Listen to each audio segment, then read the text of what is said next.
Hello everyone, my name is Pixel. Just loading up the game in the background. Let's get this started. Brand new webcam today.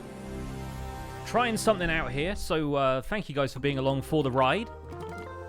This is my DSLR. This is a Canon Rebel T5i, which I've now got to work with my computer. So hopefully you should be seeing a little bit more clarity, a little bit more depth of field, and the green screen is probably going to behave itself a little better. You can also get a little bit of headroom now, which is kind of nice too. Brand new webcam. And we'll see how this works out going forward. It might turn off at some point during the stream, but I think I've configured it so it won't. I think it is a little bit smoother than the old webcam as well. In terms of FPS, I think it outputs at 60 FPS, whereas the other one has a more variable frame rate at higher resolutions. So I think we should be good. Let's kick it off. I'm down here in the bottom corner.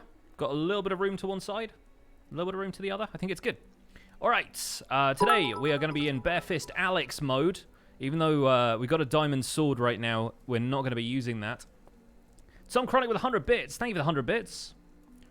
Says, new cam looks great. Missed the streams. Can't stay. Got to go be a dwarf in space. Happy streaming. No problem, man. Thank you so much for stopping by. Appreciate the bits.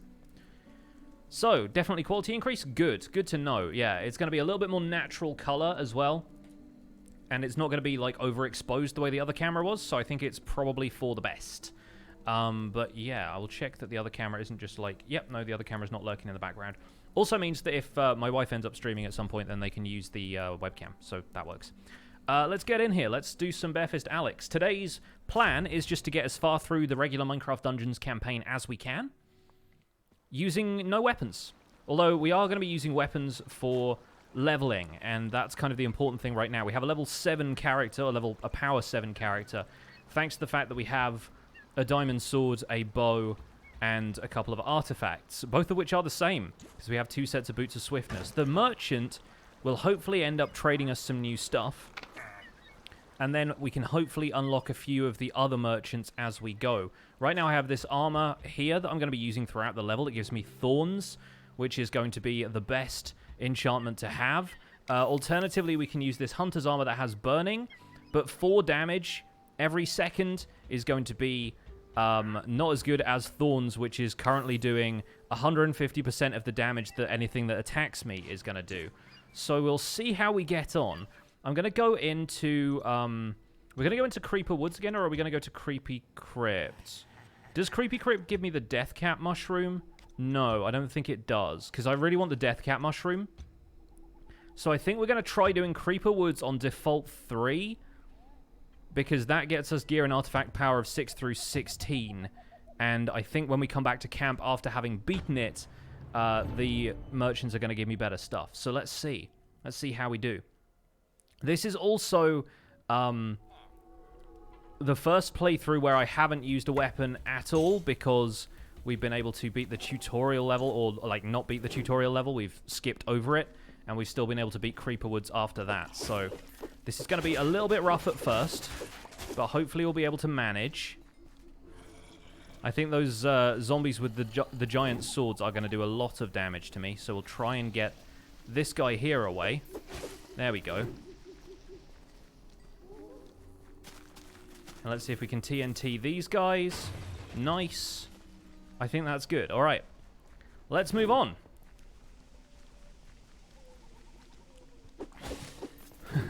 Yeah, this is going to be a little bit rough because they have so much attack power, but we'll see how we get on, and if we can get a Death Cap Mushroom out of this, so much the better. Did I get a Wither Skeleton Skull in Skyblock 116? No, I have not. I do have a Skyblock episode in the works, though, and I'll be potentially heading back to the Nether to do some more stuff later on. We'll throw the TNT down there so that anything coming up towards me is going to get hit. Alright. So yeah, it looks like we are going to need to use potions more frequently here. I don't know if it's going to be super easy to do this. We might just have to run through the level on a higher difficulty, because of just the amount of damage we're taking right now versus the amount of damage we can deal is not a great ratio. How much is Dungeons right now? I think it's still 20 bucks. 30 if you want the DLC included. But I now have 2 sets of swiftness boots, which means slightly faster cooldown. Nice, okay. And you can't double up on the swiftness boots as far as I can tell, right? So they are still going to be... Oh, we got some over here as well. You get slightly better loot on these levels. But the swiftness boots are only going to be able to do 1 speed boost at a time. I need to see the numerical value of how much damage I have. So I will probably bring the mouse cursor on in a second.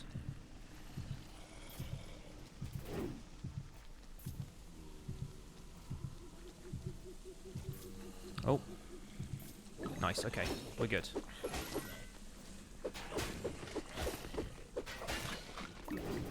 That's right, I have swiftness now. We'll be fine with that guy, but not that guy.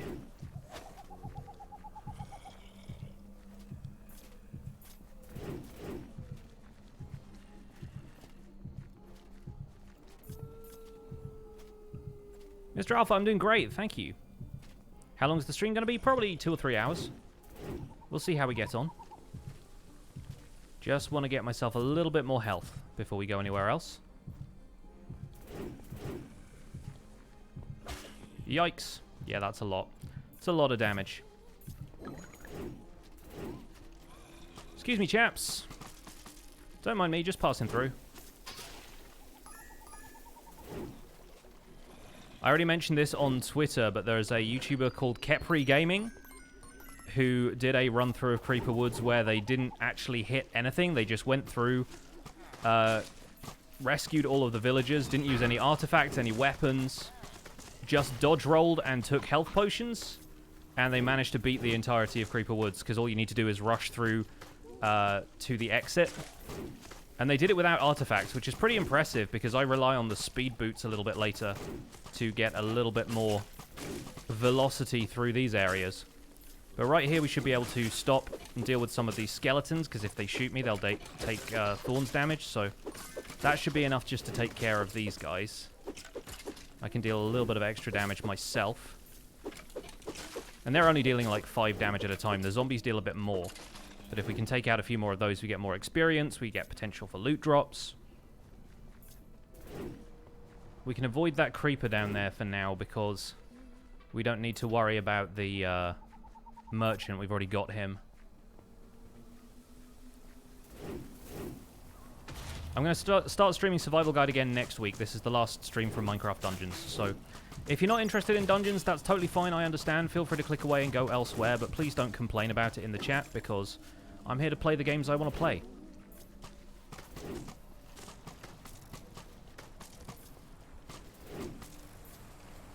And today I am pretty excited about this. If we can get past all of these guys, we should be able to make it to the safe house around this tree stump. Swiftness Boots doing a lot of work here. There we go. Oh, we got a gold chest. That's a level 9 bow. That's better than the one I already have. Very nice. And we're at the safe house. Great stuff. Very cool. A few more emeralds here as well, which is going to be kind of useful to have. So with a level 9 bow and sword and a level 6 armor, I'll probably average out to level 7 still, but it'll still be nice. Still be worth it. Let's get through these spiders.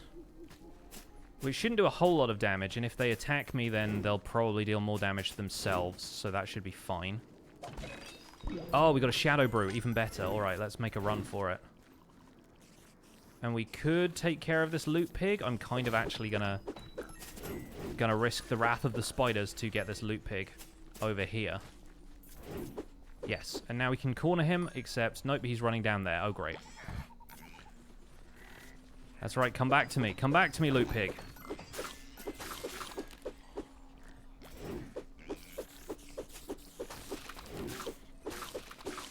Pig basically runs away from anything dangerous, including the players and all of the hostile mobs. But sooner or later we can get him, like, stun-locked, and he'll just drop whatever we can get from him. Not gonna run into here unless I'm fully healed up, because Vindicators can do a ton of damage. And they'll do that damage back to themselves, obviously, but it's going to be harder to take care of them otherwise. Brave sub Higgy ran away.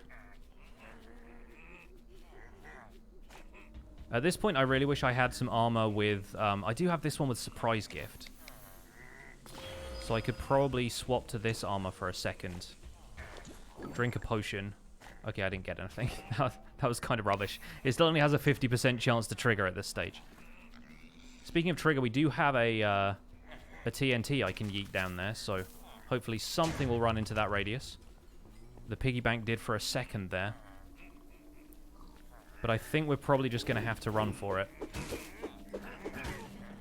Take a little bit of damage just to clear out these Vindicators. There we go. We can't take a hit from that guy now, which is going to be a problem. Because he is on my tail, but that's fine. I have Swiftness Boots. I can outrun him. And then we just have to run around in a circle for a moment here until I get my health potion back. Alright, we're good. Nice. Dungeons 15 quid on the PlayStation Store. You think I should buy it? I think you should. If you can spare the cash and you want a fun little action game to occupy yourself, you'll get at least like 10 to 15 hours of playtime out of this game if you play it like I do. I mean, don't play it like this, but like, if you want to play all the way through all the difficulty levels and stuff, you'll probably get a decent amount of playtime out of it. This is going to be a pain. Oh, no, we can juke around there. Brilliant. I think we'll have to forego the piggy bank today. And just try and make our way to the exit here. Yikes, that's a lot of dudes. That's a heck of a lot of dudes. Health potion. Alright, let's see if we can get a bunch of them over here for now. And get the supplies. And there's one more villager left to rescue over this way. There's one other dude standing next to him. And we should be able to make it to the exits. The problem is, when we get to the exit, I might have to... Whoa! That's a lot of guys. Ah! No, I'm stuck. I got stuck on the scenery there. I don't know what happened.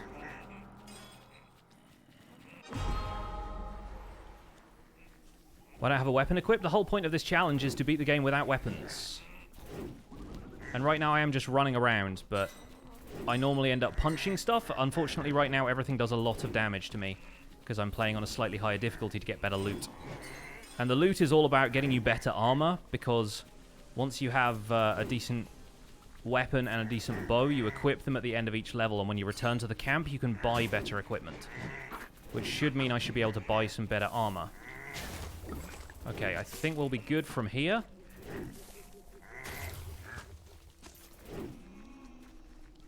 Yeah, should be able to make it out to the end of the level from this point. There will be a bit at the end where there'll be a bunch of Vindicators gathered around the exits. And I know I need to go the other way from here, but I just want to juke my way through these zombies to get the emeralds. Hey, Mr. Badge Seth, good to see you. Welcome in. Welcome back to Barefist Alex, the latest challenge.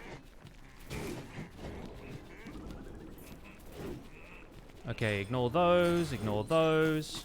Creeper can take care of that skeleton. Couple of skeletons down there, but we need to equip that, and then leave. Great! These villages are free from the clasp of the Illagers. All thanks to you. Can you jump in Minecraft Dungeons? Not really. You can fall off stuff and down onto other platforms, and you can roll, which usually lets you clear gaps, but... Let's see what we got! Yes! Okay, now we're in business. Now we can actually play. Because the Death Cap Mushroom is kind of important. It's also level 13, but it increases your movement speed and your attack power, meaning I can run faster, and with the bare fists, you can do damage twice as fast. I also would like to have Surprise Gift on the armor, because if that gives me a strength potion, then that means that I can usually deal twice the amount of damage in a short time. And getting reliable strength potions is difficult. Let's see what this guy's going to give me. Okay, he's trading me a level 14 trick bow, which is much better than the bow I already have. Once again, we're not going to equip this, except when we need to up our level to get slightly better equipment from the camp. So we can probably trash these two bows, and I'll get rid of this wolf armor as well, potentially. Just for the emeralds. But it only gives you 15, so that's not a big deal. And, of course, to restock, we can... it's only 55 emeralds. That's not too bad. Let's give that a try. Okay, so sickle's worth 11. That's probably going to be worth it for now. Because ideally we want to go through the levels themselves with, like, the least amount of equipment. Let me... Okay, we're power 10 now. We can trash the diamond sword, which is painful, I know, but it does mean we get more emeralds back. Restocking at this point costs twice as much, so we're probably better off just heading to one of the other levels. Pumpkin Pastures might be worth doing. Soggy Swamp is going to be worth doing at some point, but that Cauldron boss is going to be difficult to fight. There is a level 2 daily trial where our recommended power is 17, and a lot of melee mobs are replaced by skeletons. Player speed is increased by 20%, and it is only Creeper Woods. So if we do that now, we might actually get a level 18 weapon. So I might do one of the daily trials, because if player speed is increased by 20%, we already have 2 other artifacts that increase our speed. We might be able to do this.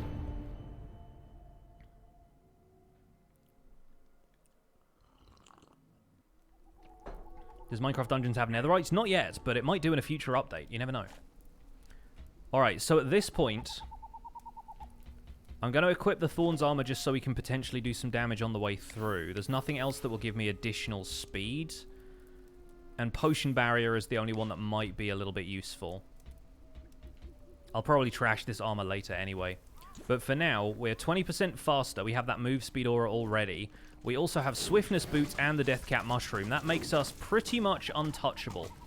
And all of the mobs are skeletons, meaning that the zombies aren't going to be able to get up close and do any melee damage. So we should just be able to run through this level, rescue the villager,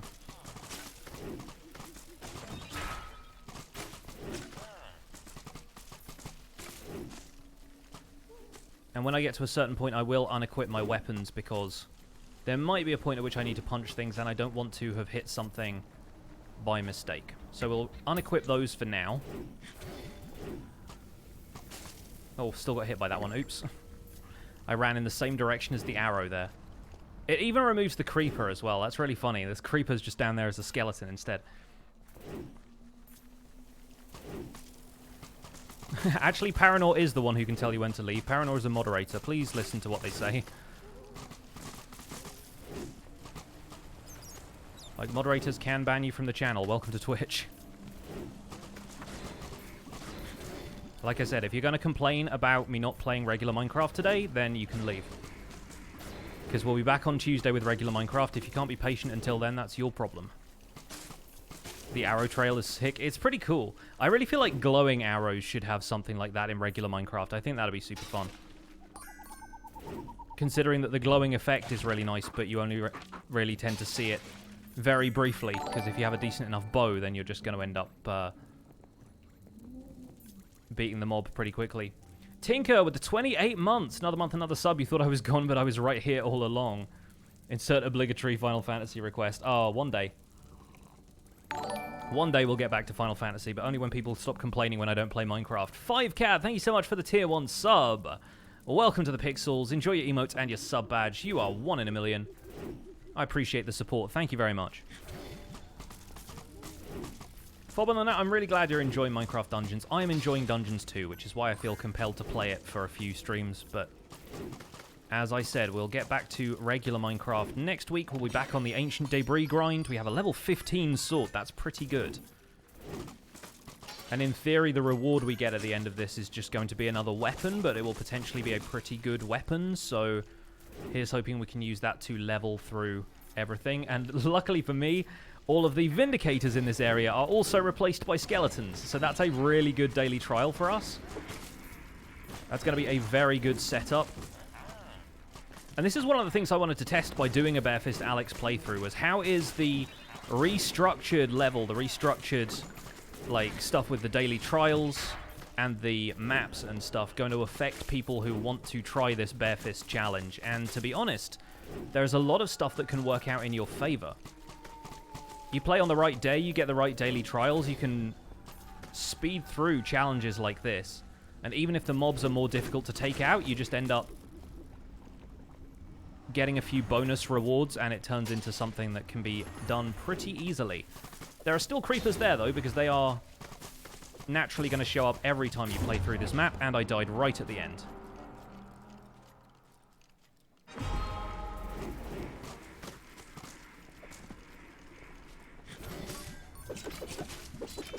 I can just take out some of these guys. There we go. Get thornsed! Alright, and now, if I can take out some of these, or at least lure them down here so that I can run past them, then that's going to work out pretty well for me. Tuxedo Cat with the 34 months. Thank you so much for the 34 months of support. Oh my goodness.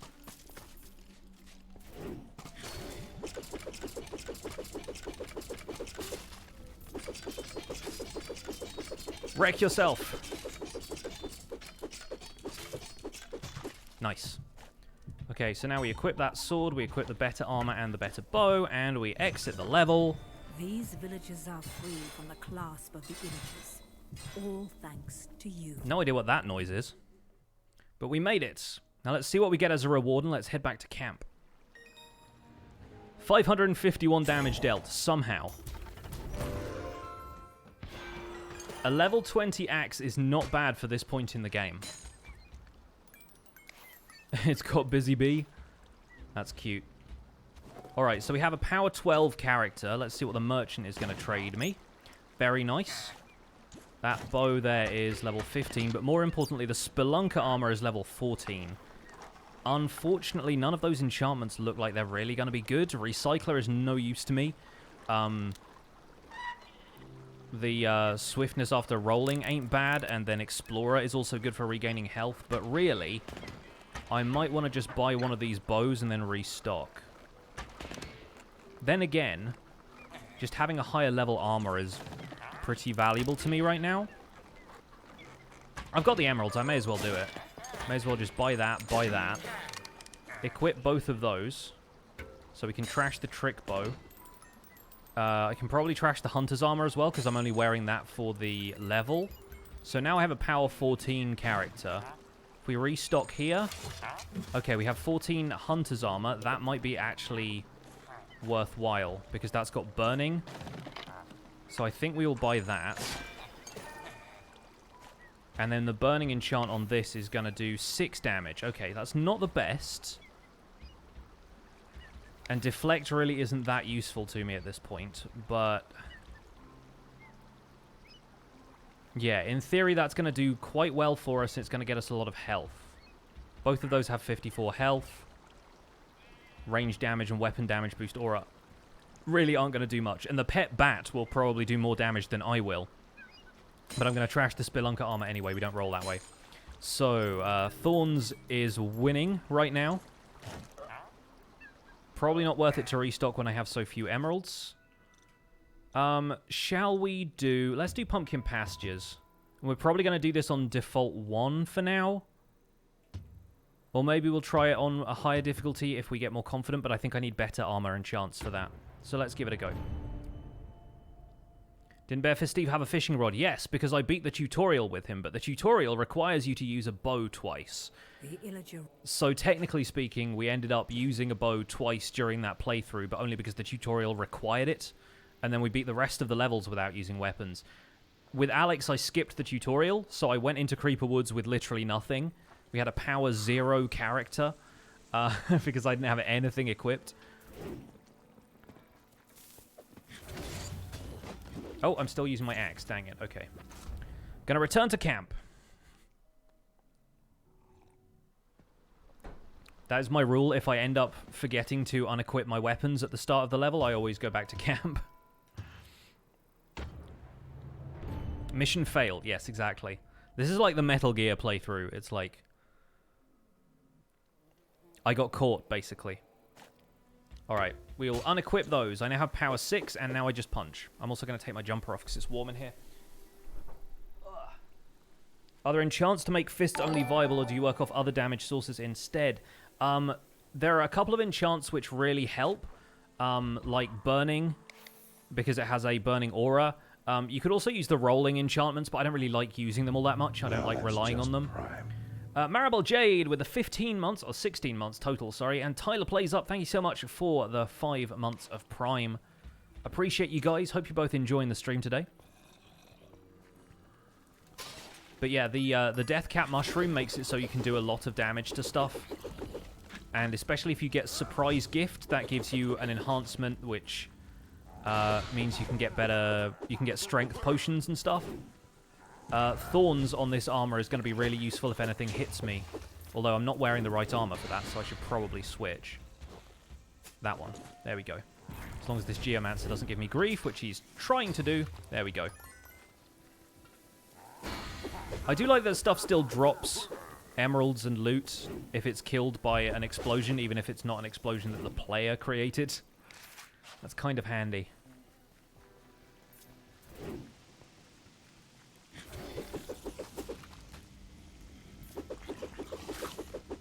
And everything that attacks me melee style is going to be doing Thorns damage to itself, which means the Vexes in the Evoker fight might actually take themselves out, which is going to be kind of useful. And right now I'm playing through this level at the lowest possible difficulty, but there is a chance we could up the difficulty if we get some armor that maybe has a better burning enchantment. The cool thing is we can still stun lock a lot of these enemies because we're doing enough damage. And the Thorns effect is really helping here. What would be really great, I don't know if it shows up until later difficulty settings, but it might be really useful if we end up getting an armor with an enchantment that reduces potion cooldown. I believe there is one now. So that would be really useful, because then you could drink potions more frequently, and that would potentially also allow for Surprise Gift to trigger more often. Nope, didn't think so. Tweeter, thank you so much for the 2 months.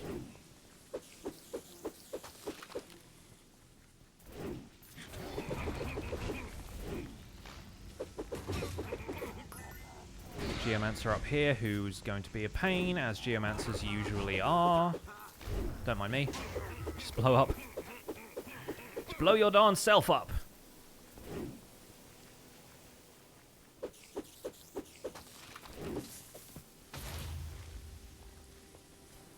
Be interesting if you could ditch all damage except for the fists. Yeah, I have tried that on occasion, and it just becomes very difficult to deal with a lot of stuff later on.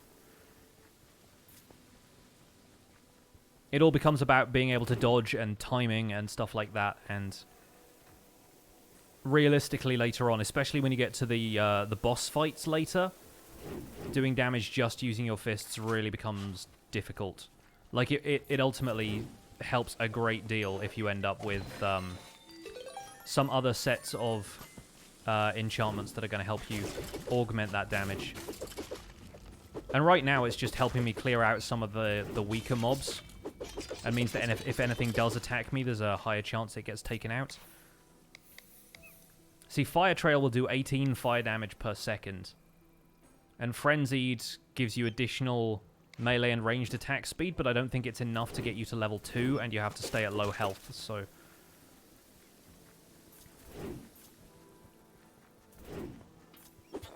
I considered a Minecraft Dungeons guide, but realistically, there isn't a huge amount you need to know about this game that a tutorial series would help. Like, the game is fairly self-explanatory, and there are a lot of people who already have, like, really good videos about building a powerful character and that kind of stuff, which is really the only thing that you need to know. The tutorial would help you, is, like, look for artifacts and weapons that have good synergy with each other. Can you go in here now? Oh, incredible, right. Is that where, the Archhaven scroll is? Oh, no, it's where you get the Mystery Merchant. Great. I always wondered why you couldn't go into this ship, because there was really obviously a door there, but I think previously it was just a, like a set of fences or something. You couldn't walk through it. That's great. So we have that merchant permanently at the camp now, regardless of whether we finish this level or not. And he's a guy that you can buy loot boxes from, and the loot boxes should fall within a range.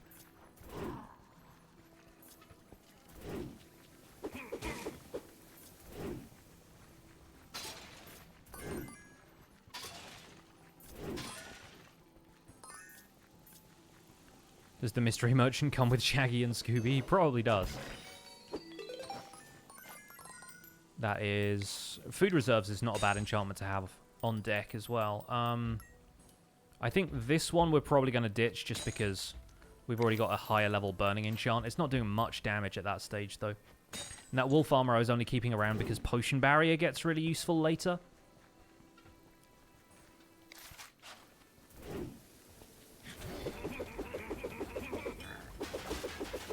Here's where the strength potions come in super handy, though. There you go.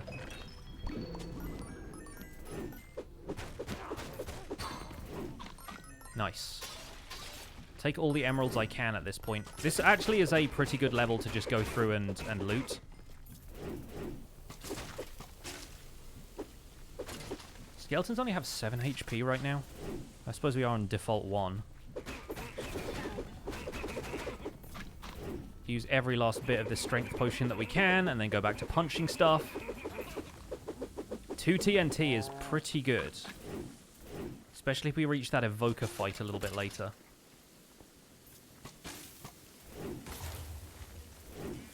Going to use my swiftness to get away from those creepers.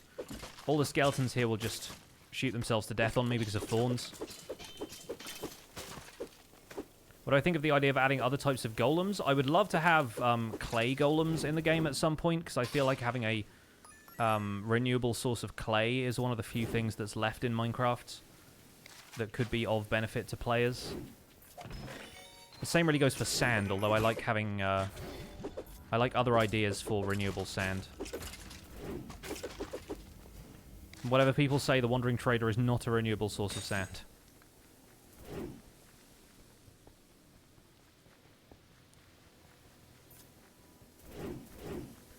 How you just smash pottery left, right, and center. I mean, video game logic, right? You walk into a town with Link and all of the potters hide their wares. That lad's on the search for rupees.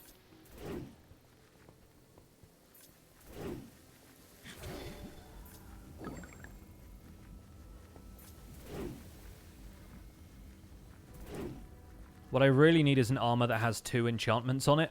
So I feel like so many of the armors I've got so far have just been low-level things with only 1 enchantment.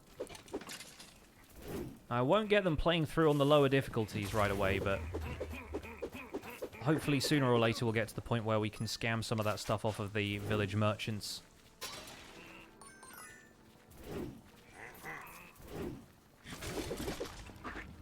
Bread is good for regen. Just unlock all the zombies. Okay. Pots. Make a full tank with burning and thorns that does nothing but stand around and drink potions while everything kills themselves on you. That's probably what we're going to end up doing. I've discovered how useful thorns is in this playthrough, because I never really messed with it with the original Barefist Steve. But then stuff like potion barrier is really useful later, and surprise gifts so that you can actually punch stuff. I feel like that's part of the point of this challenge for me, is to be able to beat things with fists and not end up just letting everything kill itself on you. Kind of feels anticlimactic that way. Yes, Hyper Ninja, I'm kind of trying to start again just because there are new things that have updated in Minecraft Dungeons that make the game a little bit different, and I want to know if it's still possible to do this. So far it seems pretty doable. The enchantments are doing a lot of the heavy lifting. That skeleton was trying to run away and I would not let him.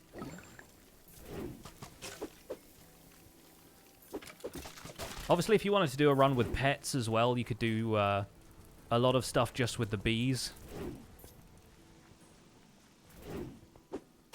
We don't get this yet, do we? No. That doesn't show up until adventure difficulty.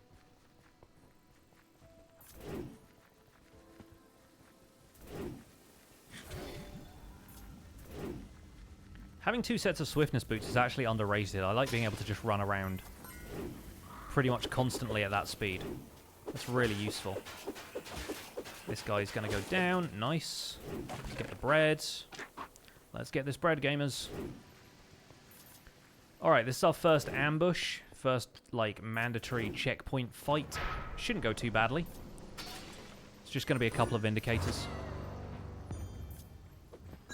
Is dungeons offline? Yeah, you can play offline. You can play online co-op as well, but you're totally able to play offline.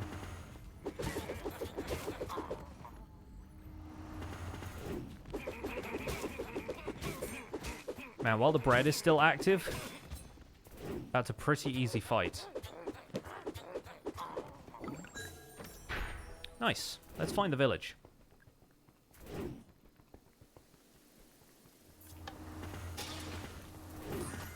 Excuse me. Don't mind me. Thorns OP! It's actually incredible.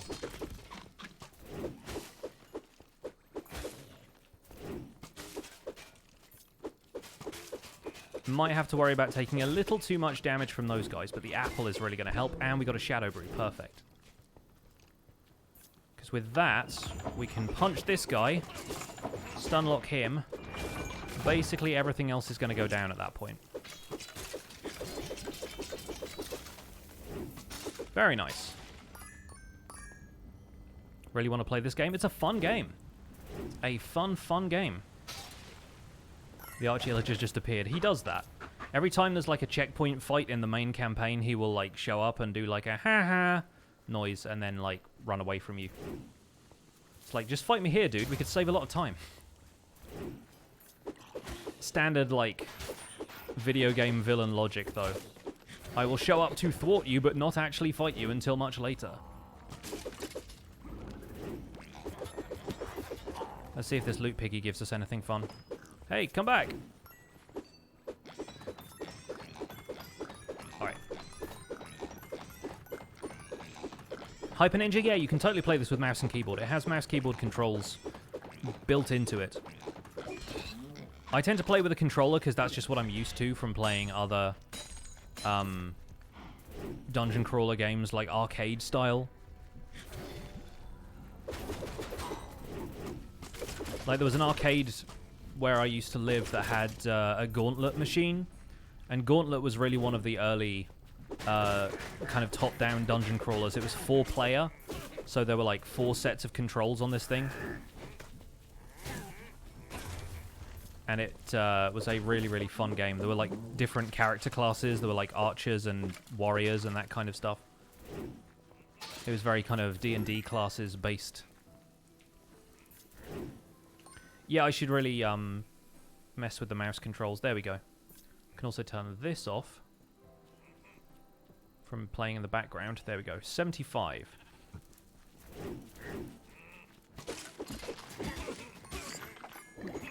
Does help to know more or less what my health is. And that can only really be done if you're playing on a controller. If you're playing with a keyboard and mouse, you can mouse over the heart. But then it will only stay there if you leave the mouse there. But if you switch to controller, it stays there with the number, which is very useful for me. Yeah, that's right. Cool, we have leveled up. We are now level 6. There's a few more enemies around here. Another shadow brew. Let me take out that skeleton free of charge. Will this be a YouTube video concept? No, I've already done enough videos, I think, about the whole no weapons challenge thing. And realistically, like, there's not a huge amount has changed about this run that was different before. It's just that the village merchants work a little bit differently, and I'm using some slightly different enchantments. But realistically, that's all been covered in the videos about this I've already made. Which, if you haven't seen them, there's a couple of them on my channel, namely ones that, first of all, asked, is it possible to beat Minecraft dungeons without weapons? And then the one that was a follow-up to that was, I beat Minecraft dungeons without weapons, or defeating the Arch-Illager without weapons, or something like that. It's pretty obvious video titles. You'll recognize them. So that's the Evoker fight. Not too bad. Like I said, the Vexes mostly took care of themselves there. But the first time I played through this with Barefist Steve, I had to run through that fight because I was not confident I would beat it. This time around, though, with Thorns and with 3 TNT, fight basically took care of itself, which was pretty good. Gonna run away from this creeper. Have him take out the mobs for me. 5 from speedrun, there isn't much content in dungeons. I mean, there are like 20 plus levels at this point, especially if you have the DLC. It's just about what kind of gameplay you want. And as far as like chances for emergent gameplay, obviously it's not going to come close to Minecraft, because Minecraft is a game that can be played in so many different ways. But then it really depends what you get out of games like this. And, you know, nobody was expecting this game to compare to Minecraft in terms of unlimited replay value. The levels are procedurally generated up to a point. Realistically, it's just about what kind of game you enjoy. Yes, Kyle, I got the Hero Pass. So I got the DLC basically day one, already included with the package. I also got the cape. And I have not really bothered equipping it with this character, but I had it with Barefist Steve. Okay, this is the Evoker fight, and I'm doing this time without surprise gift potions, which is going to be a little bit more difficult, potentially. Only 109 health as well.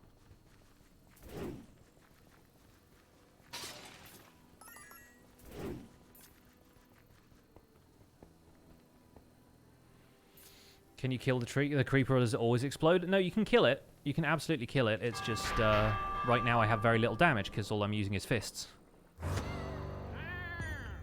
Alright, let's see what's possible here.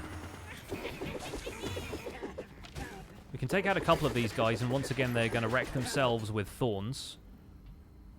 So the new wave doesn't spawn before the first wave is done, which is useful. Geomancer's going to take out those guys. And we can take him out. We need to leave one alive, ideally, for the Evoker section of this fight, because the Evoker will get taken down so much easier if you have the Geomancer basically exploding him for you. Alright, and this is where things start to get dicey. Can stunlock those guys.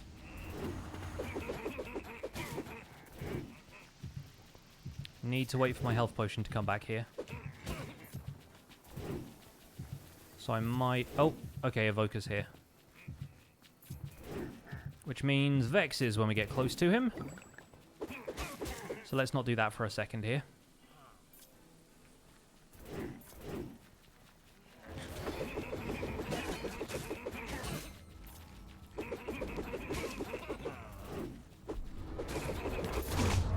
Yep, thought so.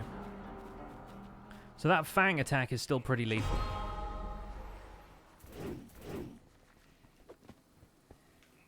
But we've got the Mystery Merchant from this place, which is really all we need for now. Is there not a Geomancer here? If not, then I've made a miscalculation, but that's fine. Oh good, Enchanted Vex. Not my favourite choice of words. Oh, there is a Geomancer. Great, okay. That will make my job a little easier. Especially if he does that. Yikes. Not a corner I want to be cornered in, thank you. So if I hang out next to this guy, force him to run into the Geomancer's explosion, or at least take out some of the Vexes, then that's kind of the ideal scenario here. The Vexes are fast, though. And while they will kill themselves on me with the Thorns effect, I would rather not have to deal with them that way when I have this low health. Because they will hit hard, they got swords. I originally did this fight with a ton of additional potions, thanks to the surprise gift enchantment. I don't think I have that luxury this time. Alright, this is definitely going to deal some damage to him. Yep, good. Give the Geomancer a tap. Nice. Took a little bit more health off. And now we can retreat. This fight should go a lot quicker than it did the first time. Very good. I can pour myself some more tea. And yes, Q Yakety Sax, definitely.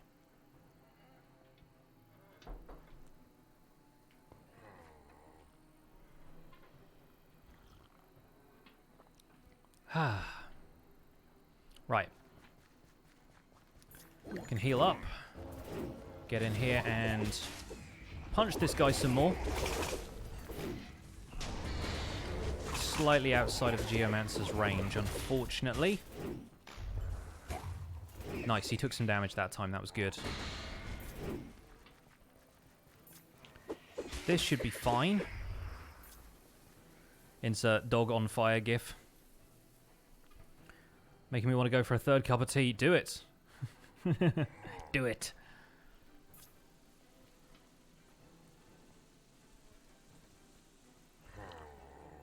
What is this game about? It's set in the world of Minecraft. There is a young illager, or a small illager, who is kind of cast out from the regular group of villagers, tries to go and live with villagers. They shun him as well. So he finds this artifact called the Orb of Dominance that basically gives him control over illager kind. Well, I think he's stun-locked, or near enough. And the Arch-Illager basically creates this tyrannical empire that you have to overthrow. Right now we're in Pumpkin Pastures, which is the last surviving villager settlement. And our job is to take care of this evoker so that the villagers can escape unharmed. And then eventually you go to the Arch-Illager's castle and deal with him once and for all. But the whole idea is that it's a top-down dungeon crawler in the style of games like Diablo and other classic dungeon crawler type games.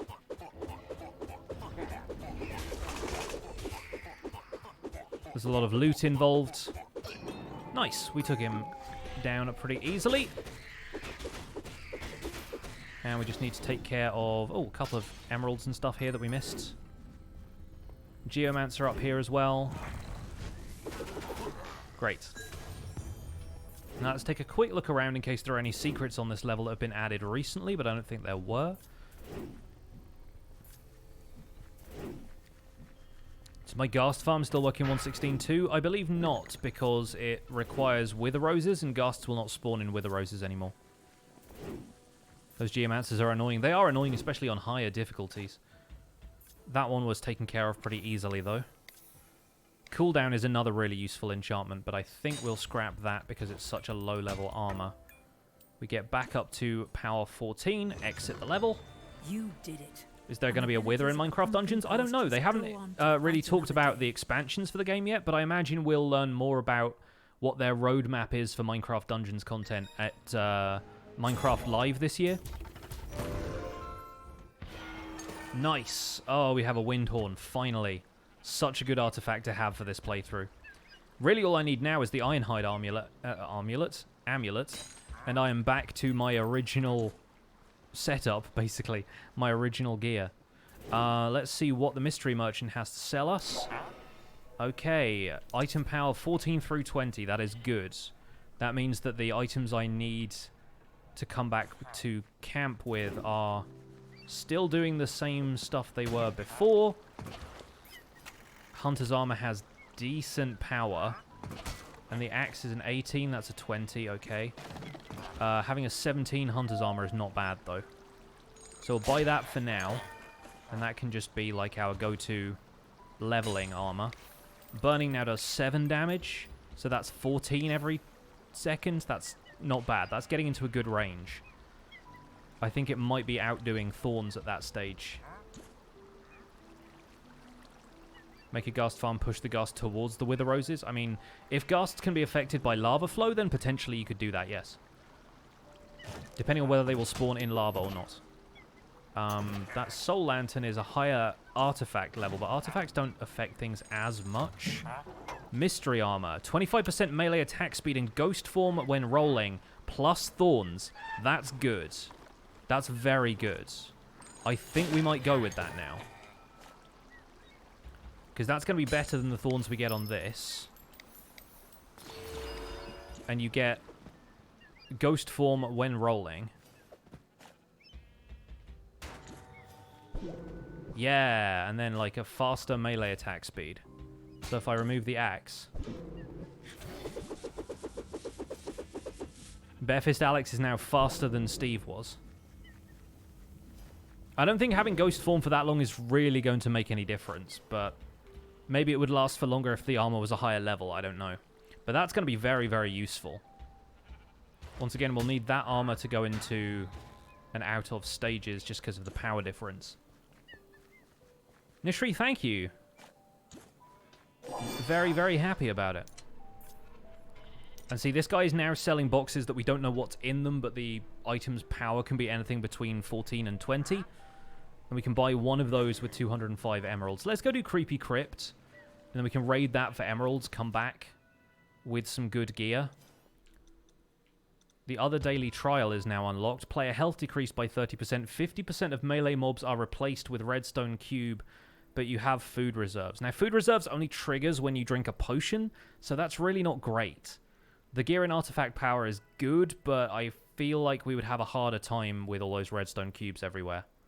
And with lower health, yeah, that seems like a little bit of a troublesome one. So let's play through Creepy Crypt, which we have to play on default too, because it won't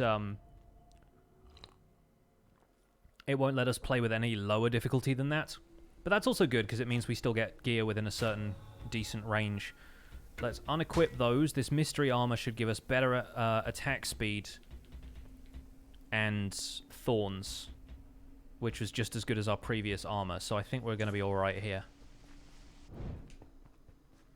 And we'll see if this ghost form actually does anything. But Creepy Crypt is really a level you can ignore, except if you want to farm emeralds. And if we get like 1,000 or so emeralds, we'll probably be set for a little while. We also now have a wind horn, which is great. And we can attack slightly faster, which is going to mean we can stun lock some stuff that we weren't doing before. Not to mention the wind horn will slow them down. So that's good. That's good news.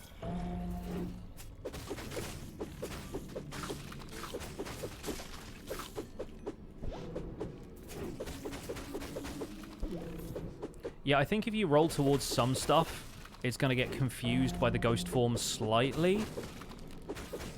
But I really don't think it'll make much difference. Because a lot of these enemies are just going to immediately target you again. Like that creeper, for example.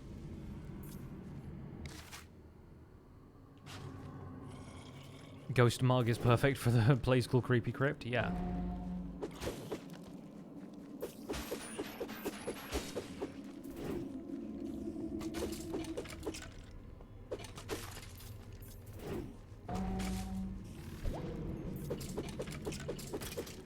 Cool.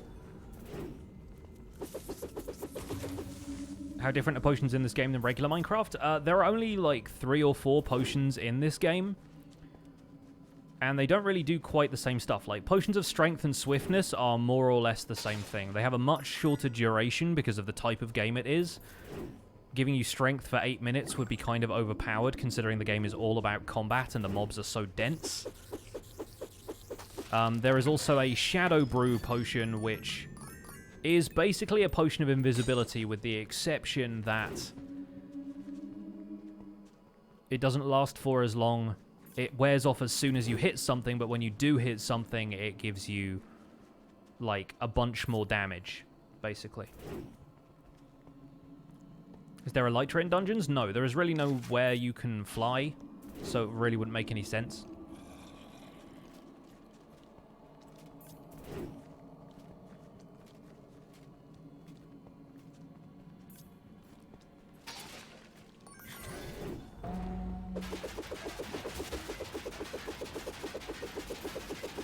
Is he stun locked? Will he fight back? Okay, he can fight me once, but that's all he's getting.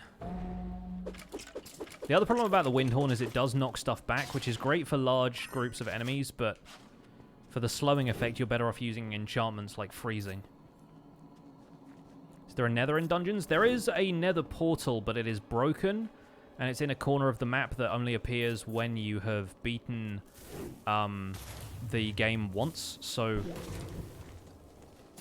at this stage, it's unknown whether or not the nether is actually going to be part of the game or not. I would assume that is their plan eventually, but they don't have any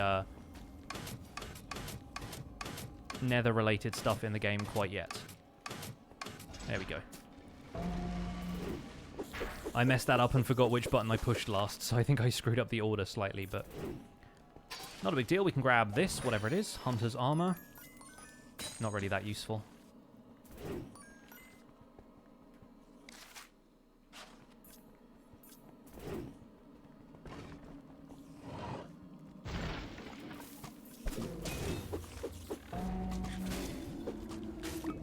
Thank you for the strength potion. I will now wreck all of you.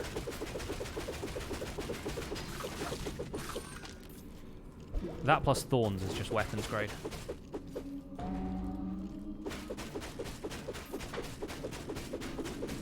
If I could implement a thing to vanilla tweaks, what would it be? I don't really know. I don't really have a great deal of, like, wish list stuff for Minecraft in general.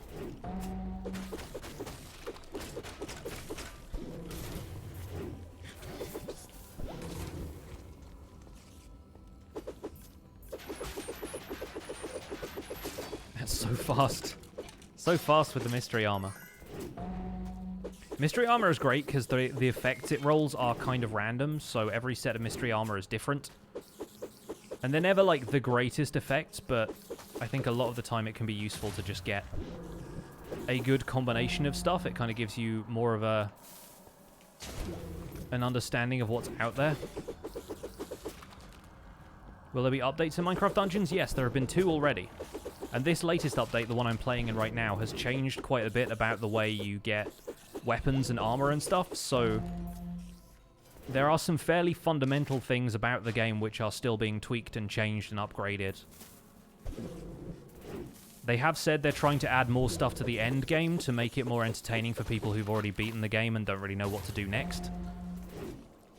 But in my case, the thing I do next is weird challenge stuff like this. If mobs drop potions, do you think they use them too? Witches certainly do. And obviously those are the only mobs that will drop potions in a regular Minecraft, but in this one I have a feeling, although I guess spiders often have potion effects in Minecraft Prime, so who knows? How do those spiders get those potion effects is what I want to know. Does a witch just decide to splash a spider one day? Canonically, I wonder if that's the case. Like, witches just do all of their potion experiments on spiders. Just how come spiders have, like, strength and invisibility sometimes. Maybe the spider is their familiar.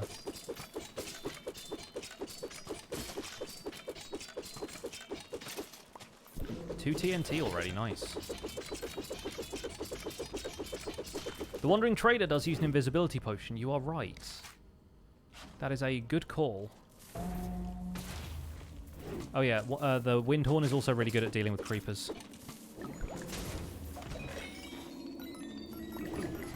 Great combination, let's go. Swiftness and strength potion, yes please. Still not enough to take care of the creepers though.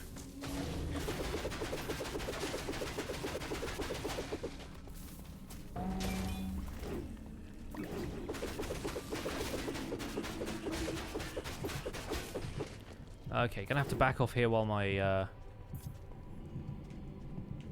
health potion refreshes. Yeah, somebody did tell me that you get a Soul Sand Valley if you reset the Nether. That's, I guess, good that I still have Nether Wastes there, because Soul Sand Valley spawns are annoying.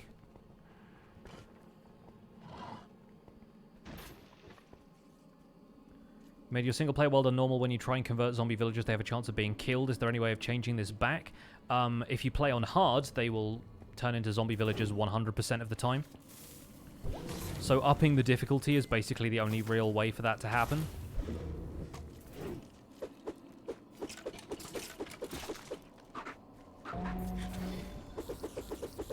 But you can change the difficulty anytime as long as you haven't locked it. And if you have locked it, then there's probably a way to unlock it using the options or config files or something. Might have to root around in your game directory a little bit. But the difficulty should just be an option in the options.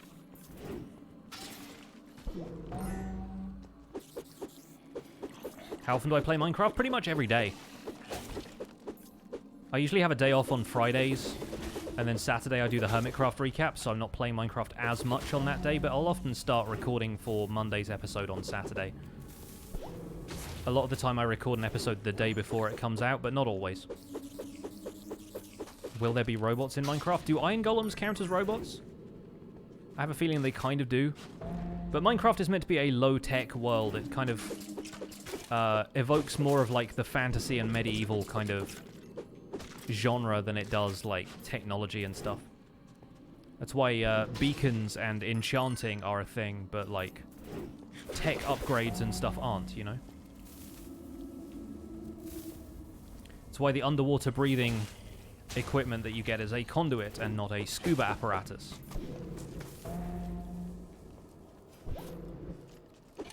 Or a scuba, to be more accurate.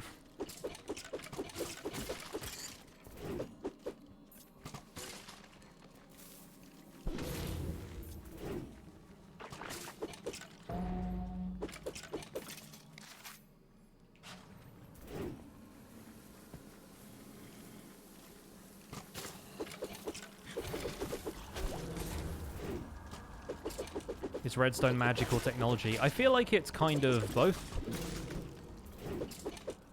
And ultimately, the line between magic and technology, philosophically speaking, is just your level of understanding of it. And I feel like a lot of people understand redstone pretty well at this stage, so it is something somewhat magical that we can use as technology.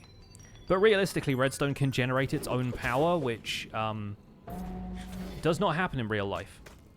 It is not possible to create a lever that just powers things indefinitely.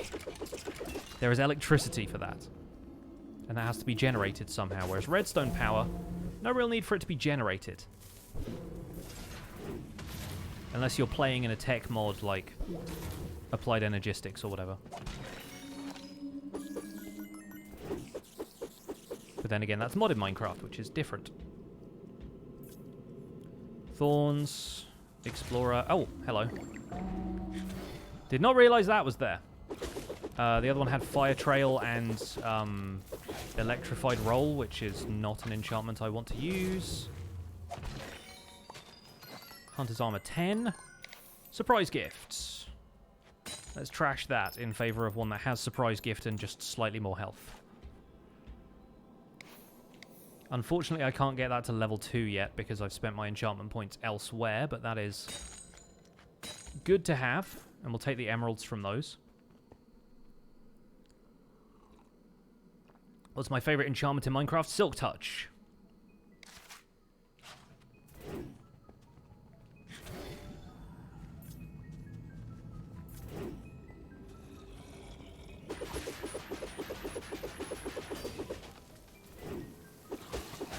Tanish, thank you. I'm glad you like the survival guide.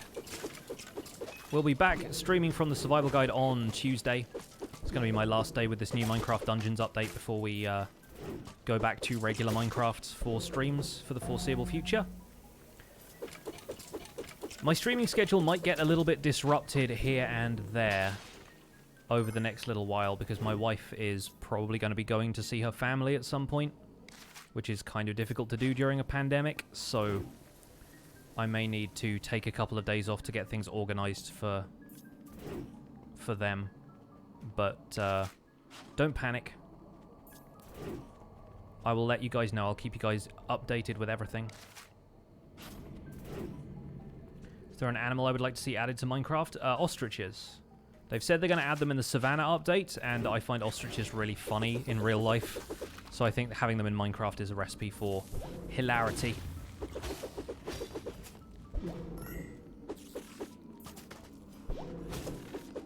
See, even that, like, brief moment of invisibility you get with the ghost form roll does not stop stuff from attacking you, so there's really no point to it. It's just, like, a fun effect. It turns all the TNT blue for a minute. Doesn't do anything besides the cosmetic. It's not going to stop that creeper from exploding, for example. You want to ride ostriches in Minecraft? It would be pretty fun. I don't know if rideability is something they have in mind for the feature set of ostriches, but it would be very, very funny.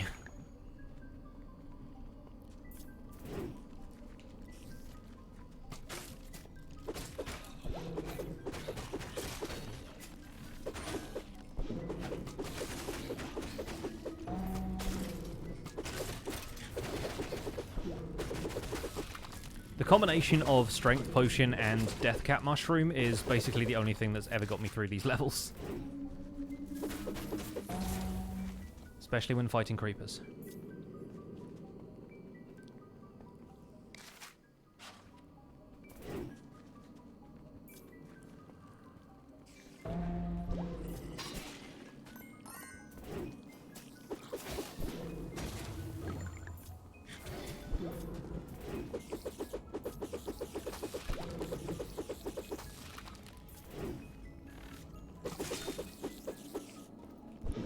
Ostriches are dinosaurs. Technically, all birds are dinosaurs. Or the descendants of dinosaurs. So basically the same thing. Birds are dinosaurs in the same way that dogs are wolves, right? Like, it's all just in there still. The DNA is still there. Life finds a way.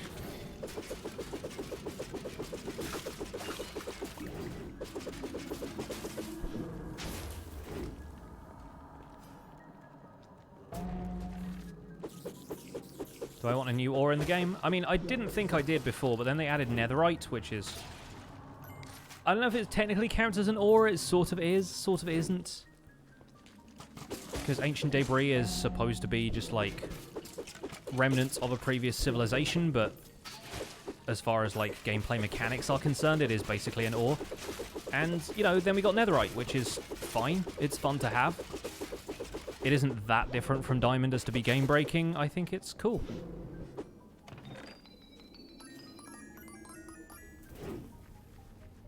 Do phantoms count as dinosaurs? Well, phantoms don't exist in real life, as far as we know. Just thought I'd throw that out there, cover the bases, just in case 2020 also brings us phantoms. But I'm fairly certain that they wouldn't count as dinosaurs. For a start, they're meant to be more undead and wraith-like. So I think they're not really birds in the same sense. Ancient debris as a building material is awesome. What have you been building with it, Ginger? Because I really want to do some building with it at some point, but obviously right now I am restricted to turning in most of it into netherite blocks, so...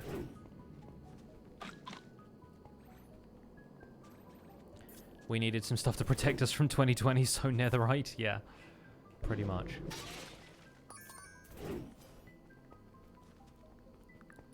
Need about half a chest full to build to line a build with lava at the bottom. Interesting. What is the most useful mob in Minecraft? Probably villagers. I'd say villagers are the most useful. Well, that's just Prime. It sure is. Cloglion, thanks so much for the 2 months of Prime. Hee hee. What is the worst mob in Minecraft according to me? Silverfish, but I just don't like creepy things.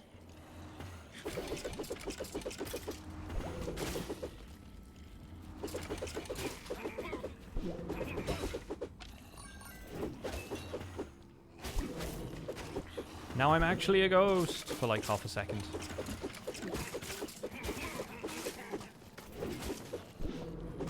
Thorns is OP. Look at these lads behind the door. Let's do this. Whoa! I don't even know where that exploded. We full-on yeeted those. I was expecting it to, like, just kind of hang out around this area. Nope. Just full-on yeeted them. Good thing we got 2 of those back. Yeeted into oblivion. I really hope that it spawned some enemies later in the level that area took out. And we'll end up wandering into a spot that... Oh. Thought I had enough health, but I didn't. We'll end up wandering into a spot that has no enemies for apparently no reason. And I'll be like, oh, this is where the TNT must have landed.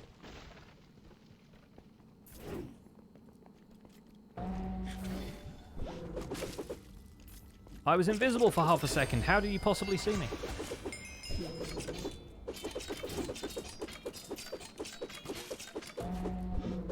Yeet.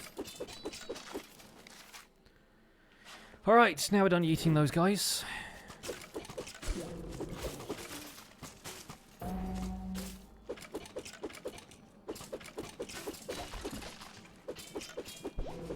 Hearing Pastures say he was quite disturbing. I mean, you brought it on yourself. I don't know what to say. Nobody's fault but yours.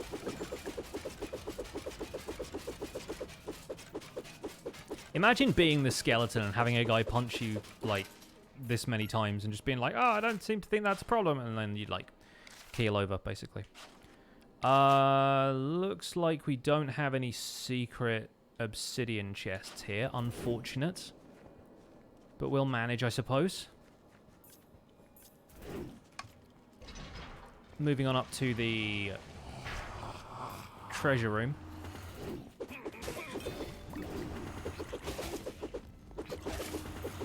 Really, it's just about getting yourself close to stuff fast enough that it can kill you more quickly.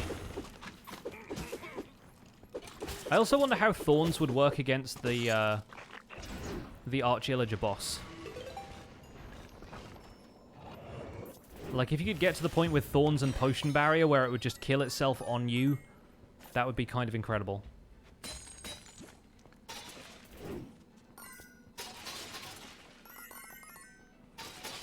What is the funniest thing I've ever seen in Minecraft? Difficult to say. I've seen a lot of funny stuff, but none of it has really stuck with me forever as, like, that was hilarious. There was a baby zombie chicken jockey, or like a zombie pigman chicken jockey, just ran into lava off of a cliff. That is in my clips forever because it was pretty funny.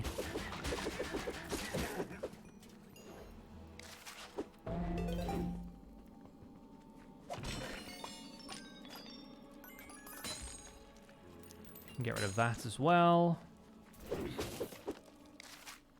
Alright. Let's make our way to the exit, because I don't think we'll get much else from inside of here, even if we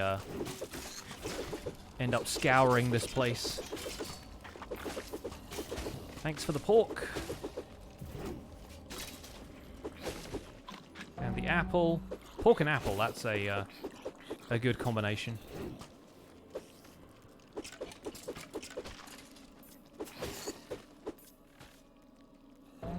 It's no pepperoni and pineapple, but it gets the job done.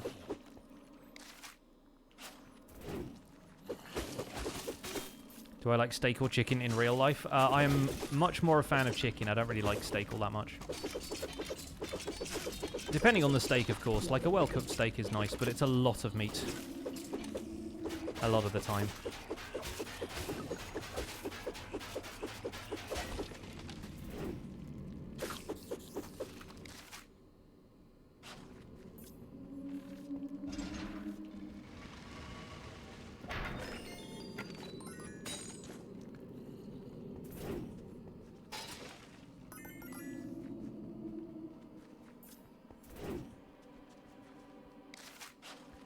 I think maybe this area here was the area that the TNT hit. I can imagine it probably went that far.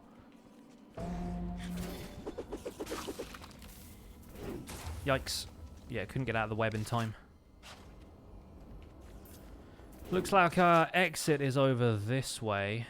There might still be some chests over there, but all we're going to get is gear that we should just salvage. It's not going to be gear that is appropriate for our power level at this point. Or the power level of gear I want to get, anyway.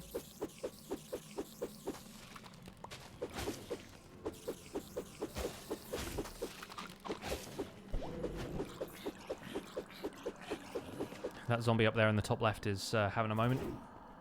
Are there phantoms in this game? Yes, there are. They show up in multiplayer when one of your allies is down and you can't revive them. And basically they just swoop down and kill you. Because after a certain point, the party has to all get taken down. And if you're able to stave off the other mobs that are spawning and revive your friends, then you can get another try, but you collectively lose a life if it gets beyond a certain point, and phantoms will just come down. You can't really attack them.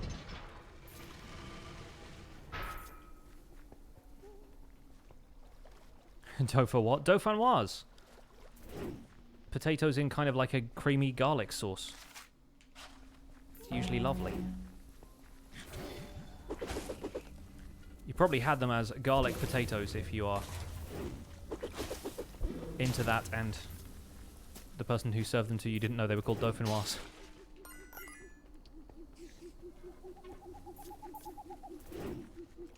Yeah, love me some garlic.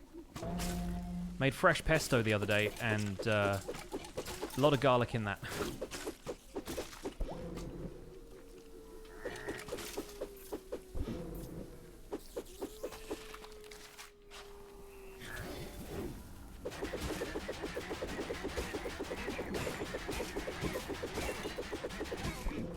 I feel bad leaving decidedly vanilla? No.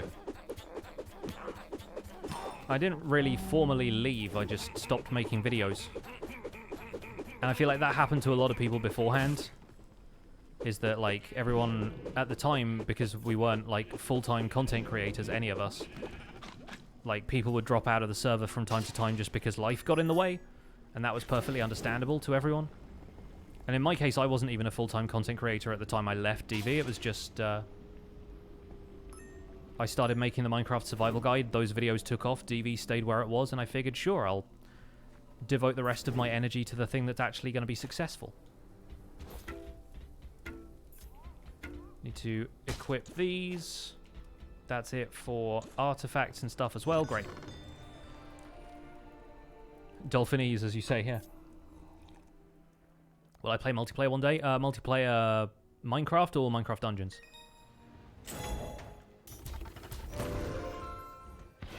Soul Lantern. Yep, as expected, does not do anything to my power level because artifacts are kind of like on the low end of the scale there, but it might make up the difference another time. If I go to that, then we can get 16. Yeah, but I'm going to leave my loadout as is for now. Why is the Enderman possible to shoot in Minecraft Dungeons? Because otherwise it would be very difficult to fight it with ranged weapons. That's kind of the whole point of this game, is to make combat accessible.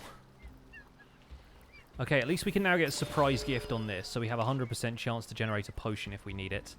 This is still there as leveling armor. Let's see what the merchant is trading me now. Level 18 Windhorn is pretty good. And it's an upgrade to the amount of blocks it will push, so that's great. We'll get that. We'll push 5 blocks instead of 4. That could make the difference later. Let's buy something from the mystery merchant, because I still haven't done anything with this guy yet. Oh, now he's just selling ranged weapons. Bit of a power between 14 and 20, so that's probably worth it. Okay, 16 was not ideal, my dude, but hey, at least it gets us to power 17. Let's buy the other one, just for the sake of it. Another power 16 bow. Well, thanks. Thanks for nothing, buddy. We'll just trash that. And let's restock the village merchant to see if he has anything better. Mystery armor with acrobats. Spelunker armor that's not very good. Death Cat Mushroom is only marginally better than the one we already have, so I'll avoid that for now. Okay, Pumpkin Pastures is done. We are all good there. There's a secret location still to be gotten, but everything else there is done. We can move on to Cacti Canyon or Soggy Swamp. Soggy Swamp, I don't think we actually need to do. Now we've unlocked these levels, we can just do Redstone Mines and Cacti Canyon, and that leads to the other 2 levels. So we can just avoid Soggy Swamp entirely if we want to. And I kind of favor that as an idea. You can't do any of the Island Realms missions until you've beaten the Arch-Illager on default. So I think we're just going to have to go to Cacti Canyon. Yes, we passed Pumpkin Pasture. The Arch-Illager seeks to summon How long will I do the Minecraft Survival Guide for? As long as I can. Okay, so in this level we are going to have to equip our brand new stuff. We're going to have to figure out where the merchant on this level is, because there will be another area that's kind of closed off somewhere that we can get another merchant for the camp. And this is either going to be the blacksmith or the luxury trader. I would assume it's the luxury trader given the location. It makes a lot more sense for the blacksmith to be in Redstone Mine to me. And now we have baby zombies. We have one less baby zombie. And pillagers. Who are just basically skeletons.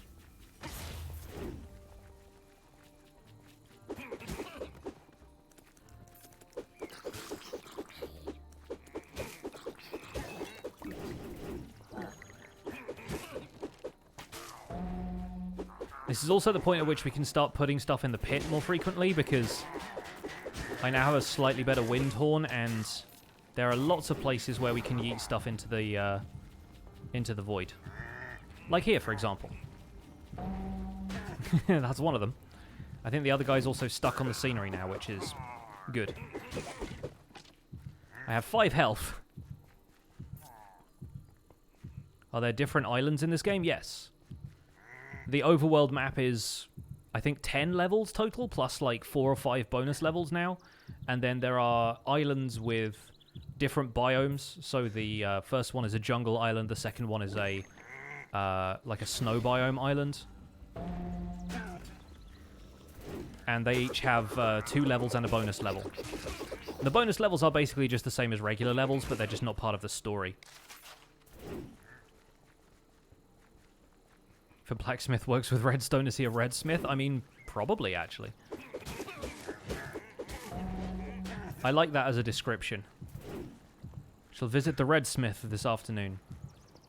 Does the health generate automatically? No. You can get some artifacts that regenerate your health. Otherwise, you have a health potion that you can drink every minute. I think it takes like 60 seconds to come back.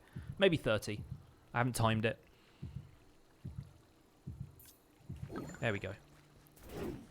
And you can only increase your health by equipping armor. Your health score is basically 80 plus whatever the armor gives you.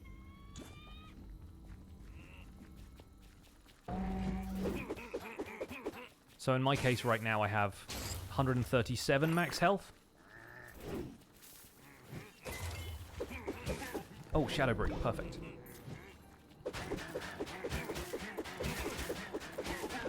Nice. Very good.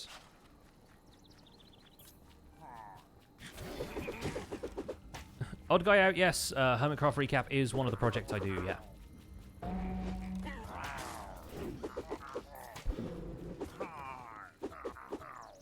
Punch him in the face. Until he punches himself in the face. Or maybe it's 100 plus whatever your armor gives you, because I thought for a while it was just 80, but maybe they've changed that.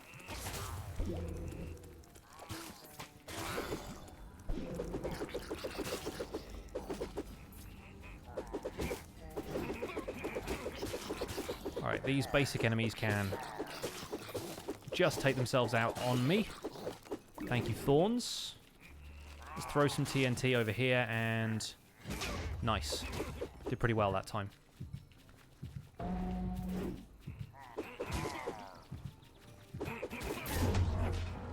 Thought I had enough.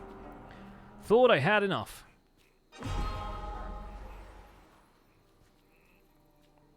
Very nice TNT timing, thank you.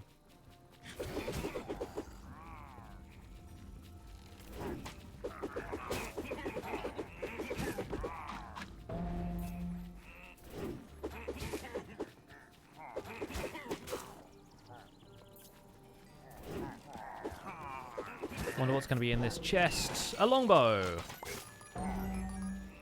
Not of a great level, but that's fine. We can deal. Not great TNT timing that time, but hey. I think we got one guy.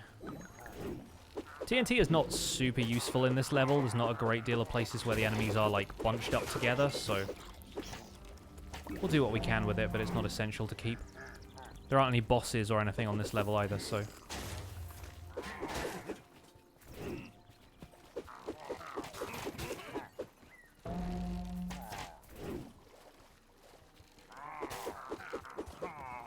One thing we do need to be aware of is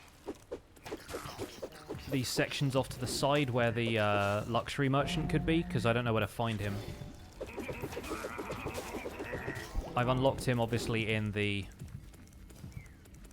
Apocalypse playthrough, but that's only because basically it adds them to your camp if you've already beaten the game, which I had not with this character.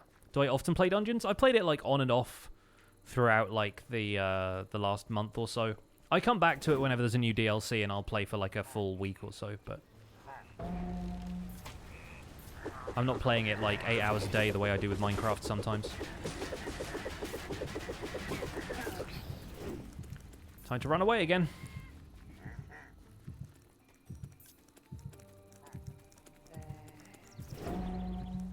Get back. The pitter-patter of tiny feet.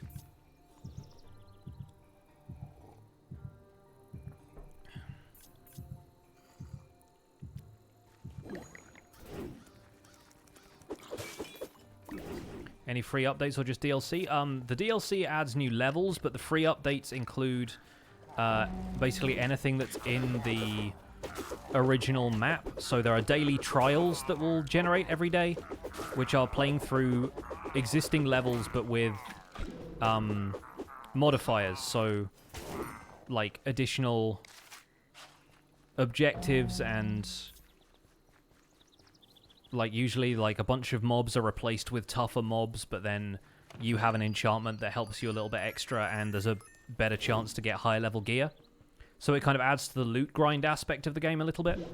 And also the camp is now structured a little bit differently, so you have a better chance of getting the weapons and armor you want without having to grind through a bunch of stuff that you don't know what it is. There is still a merchant who deals in that kind of stuff, but then you can also buy specific gear from the village merchant provided that he has stuff. So that update is free to everybody, it's just the new levels are DLC missions. Which is pretty standard for any game that includes DLC.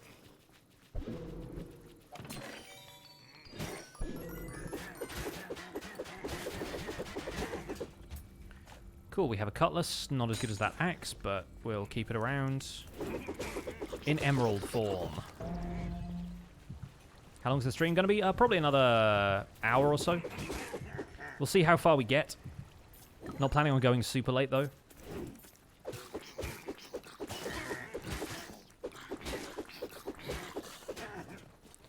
Alright, run away from this creeper.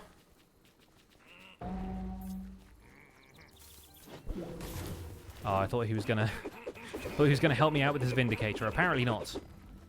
That's fine, I'll deal with him myself.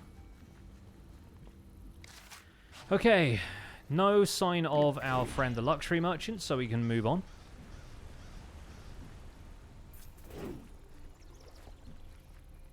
Can you change from third to first person? No, not that kind of game.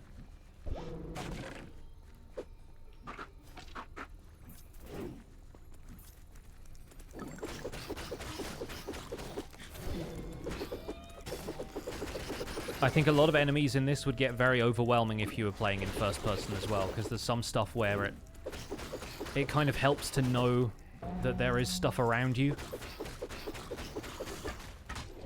Level 6 heavy crossbow, are you serious? Like geomancers, for example. I feel like I like the idea of them, and part of me wishes that you could add something like that into vanilla Minecraft, but when you look at the actual mechanics at play there, it basically generates a bunch of obstacles around you. Like, that'd be so disorienting in vanilla Minecraft. It really wouldn't be particularly playable as a game mechanic in vanilla, I don't think. Why are these all baby zombies? Like, why is every mob here a baby zombie now? Except for that geomancer, who's gonna do what I just said they do, which is generate a bunch of obstacles around you. Like, can you imagine dealing with that in first person? Just gonna roll off the edge here, don't mind me. Oh, nice. Thank you for the crossbow. Other than the setting and the aesthetic, is this game really that similar to Minecraft? No, but other than the setting and the aesthetic, what would you want? Like, there is no crafting or building in this game, but it is a combat-based game.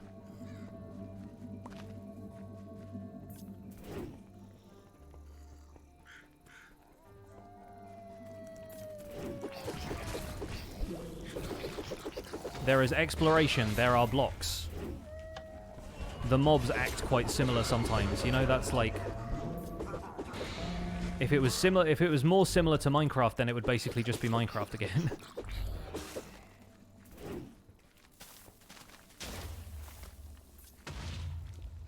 Okay, nothing there. Throwing the TNT was a waste, never mind.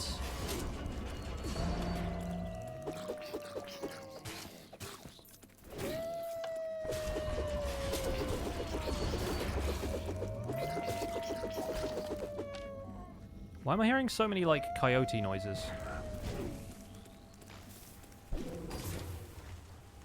Specifically over there.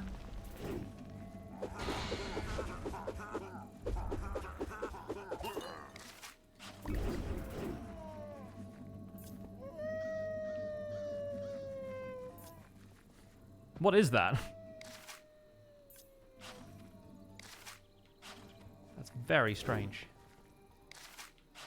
I'm just checking around here in case there is an entrance that I've missed, so that I can go and find the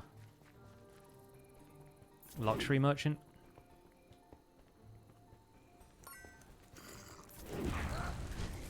Yeah, I wasn't sure where that was coming from either, but it does... Alright, that baby zombie got wrecked. It did seem to be...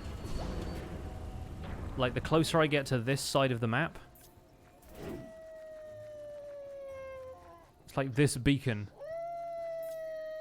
It's making a noise that's coming from over there, and I'm like... What is that? It's just repetitive. I don't think you can get over there, can you? I'm curious now. Game, you have piqued my curiosity. I don't think any of that is, like, accessible, though. This mountain update foreshadowing. I would love to have some textures like that. I feel like that's a really interesting retexture of stained clay, of terracotta. But I feel like a lot of the blocks around here are like Minecraft blocks, but with variation. Like, look at the stone bricks here, the way they've got this kind of red sand in between them. Contrast with the regular looking stone bricks of the bridge segment that we just built. It's like a little bit of extra decoration.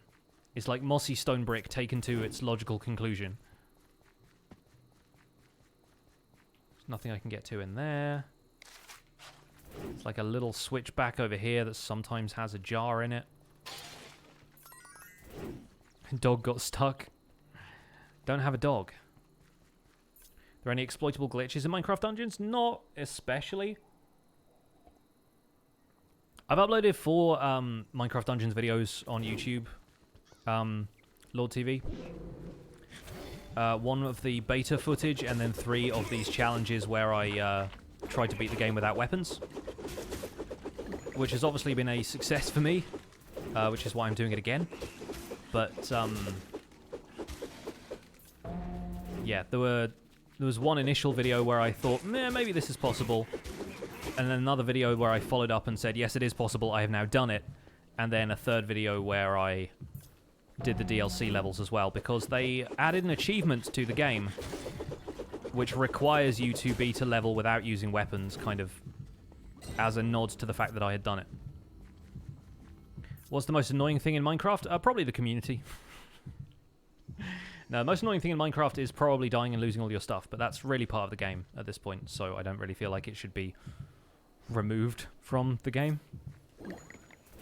But yeah, it's when you're playing a sandbox game and death is more of like an inconvenience than a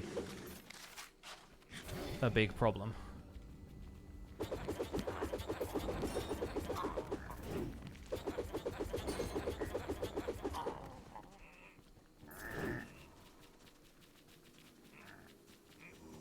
The husks in this are really slow, so we can probably avoid most of these guys and just draw out the Vindicators. Gotta keep half an eye on the health and not get stun locked here though, so that's of concern. Until we can heal up, and then we can do a bit of punching. Help them all die a little faster, there we go.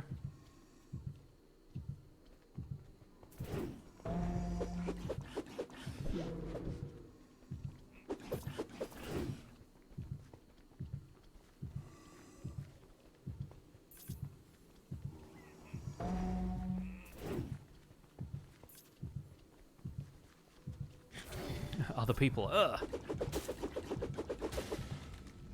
Nice. A couple of enchanters over there who might be a problem. Hey, Mr. VF. Welcome on in. Today we are trying to beat Minecraft Dungeons without weapons. I've done it before, we got a slightly different loadout this time. Shout out to my HP right now. Oh, it's gone. You play Dungeons on mobile? No, I don't think they've had a mobile port of it. I think it would be too difficult because there are a lot of more complicated controls that would be more difficult to apply to a touchscreen interface. And also the game is like, it's not super resource intensive, but I don't think they'd be able to guarantee it worked on all sorts of mobile devices.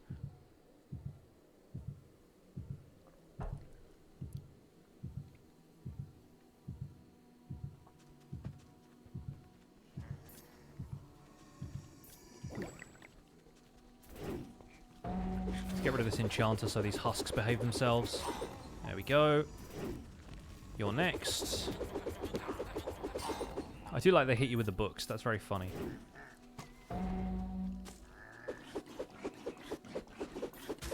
This is where I'm hurting for those surprise gift potions. Like, I could really use the strength potion every now and then. And Shadow Brews really help with groups of enemies like this.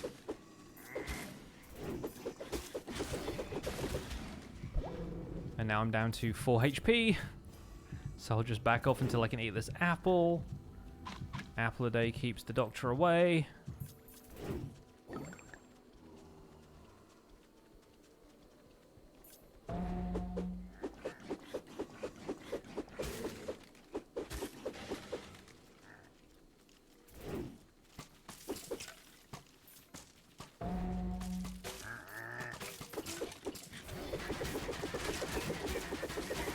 See how well we get on.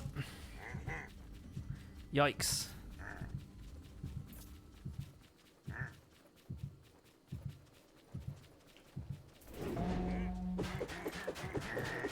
Hello, Dr. 83. How is the pesto? Oh, dang it. Alright, that is 2 lives down, 1 life. I guess, like, technically 1 more respawn left. So 2 lives to go, this one and the next. I will have my vengeance in this life or the next.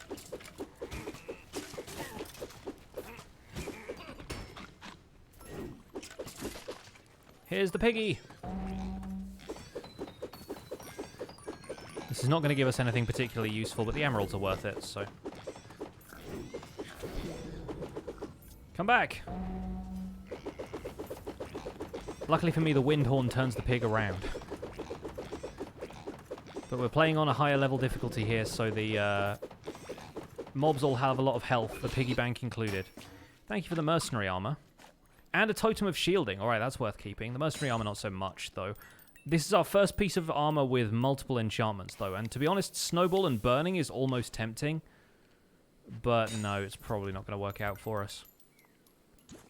I'm only keeping the soul lantern for leveling purposes, by the way. Because I don't actually use soul artifacts on this playthrough at all. Haven't done the pesto yet, using yesterday's raspberries and courgette pickings on jam. Very nice. Homemade raspberry jam has got to be lovely at this time of year.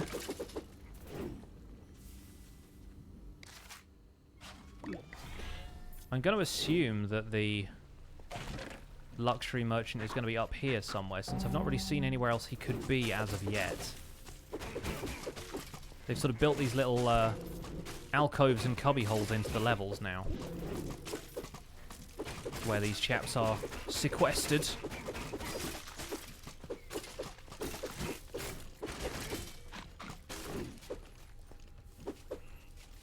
And up here on the left is where the rune door is, if you're on adventure or higher. Will I ever do RL craft? No, modded isn't really my thing.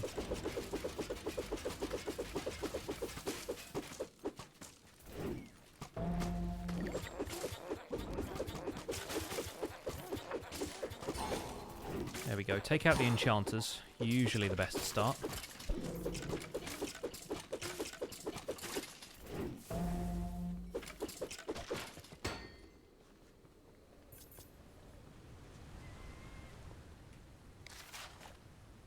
And that's not great either.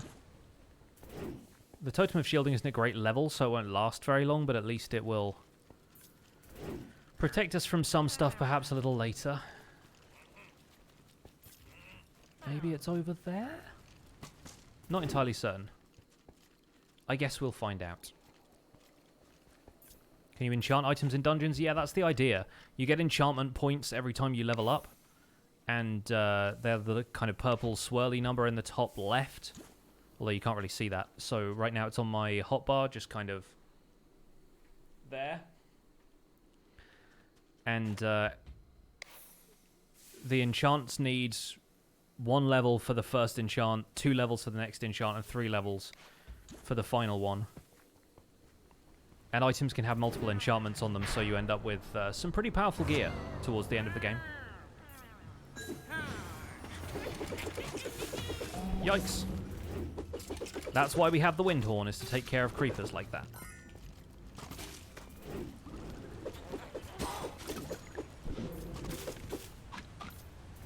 I think on this difficulty, the enchanters can actually do damage to me, and that's how come that guy just died. Yeah, so in one of the later difficulties, there is a switch right here that opens up this little 3x3 area of stone brick right there, and that's how you get the rune for this level. Hey, thanks, old guy out. I'm glad you enjoyed the recap this week. It is always super fun to make. We have a lot of fun doing it. Creeper!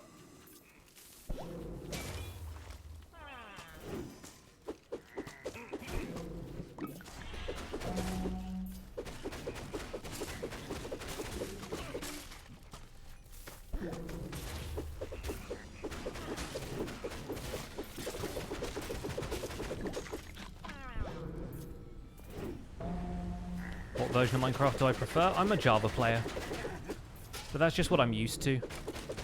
Not out of any, like, sense of it being better or worse than anything else. I just had access to it.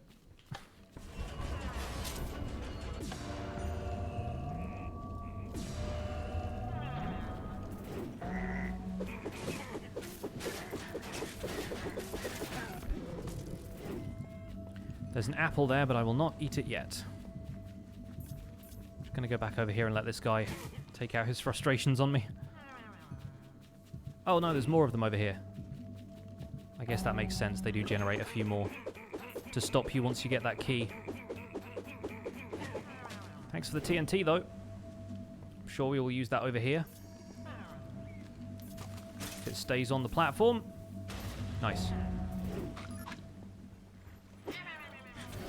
And now more stuff spawns, but then we run around it.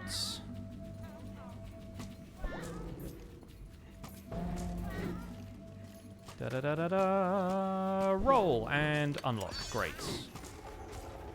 Nice and easy, nice and straightforward. Which Minecraft update do I think is the worst? I don't know.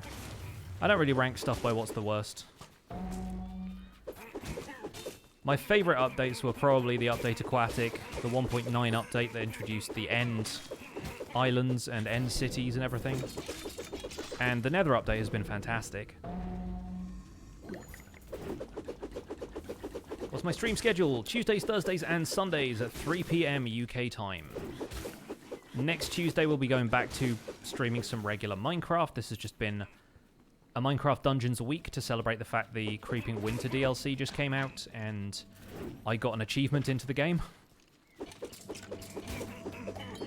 Felt like I couldn't not stream Dungeons at least for a few days.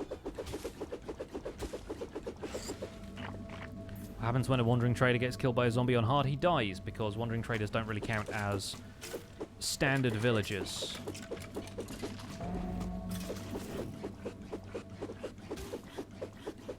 What was my favourite structure in Minecraft? I really like end cities. Ocean monuments are also very cool. I feel like ocean monuments are a good balance of, like, challenging and rewarding. Whereas I've always found things like woodland mansions kind of underwhelming.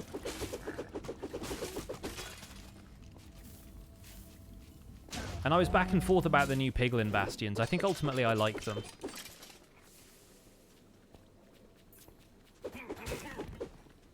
My YouTube schedule? I don't really have one right now. I just upload when I've got a video ready. I used to make videos like 5 days a week, Monday through Friday, but especially when it gets to some stuff in survival that's like a larger concept I'm working on, like stuff like the museum builds, I really think it's important just to take my time with everything and not rush videos just for the sake of having some stuff out. Oh no, he got out! Yeet him into the pit, sir.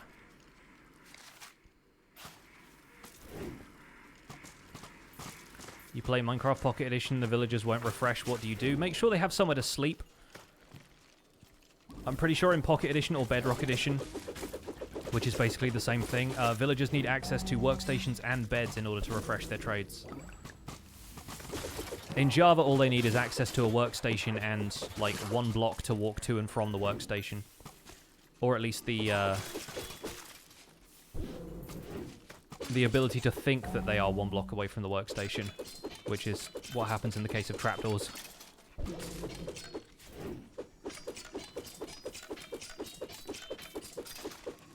Woodland mansions look good, but that's about it. Yeah, I kind of agree. The loot they have is never really all that interesting unless you get lucky and you find an enchanted golden apple, but then again, that's the same loot as you'd get in desert temples. You get diamond hose, that's also kind of the only other remarkable thing about them. I don't think back there has actually got anything interesting, but let's find out.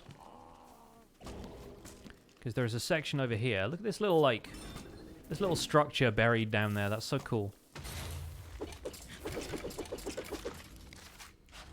Back here.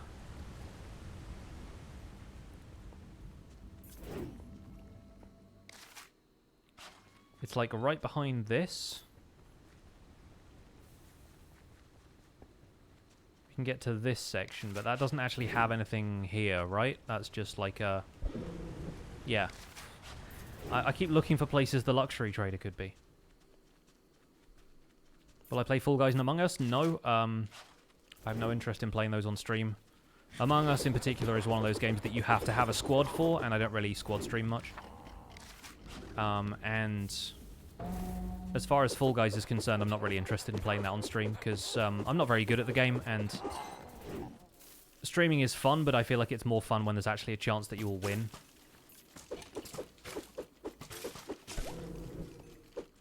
Besides which, I'm much more of a... Like, my audience is more geared towards Minecraft in general, so...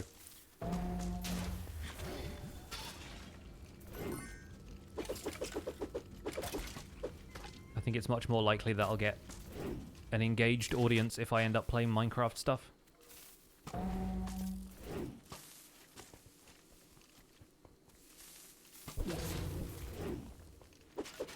Which is weird, because all I've been doing in Minecraft lately has been digging around in the nether for ancient debris, but apparently people like that, so...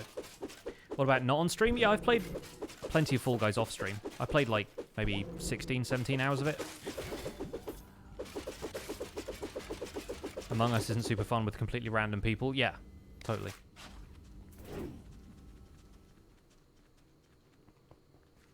Yeah, I'm much more interested in just hanging out and playing the Minecraft I want to play. Because I use stream time to do stuff that's relevant to my YouTube channel as well, so a lot of the time I will try and make progress on projects that I know I can show off on YouTube. So streaming other games is not necessarily going to be part of that. In the case of Minecraft Dungeons, it's just fun to play around with this, but the whole reason I'm doing the netherite mining streams is that eventually I want to make a survival guide video about making a netherite beacon. And I wouldn't be able to do that if I wasn't able to invest a lot of time in making sure it could get done.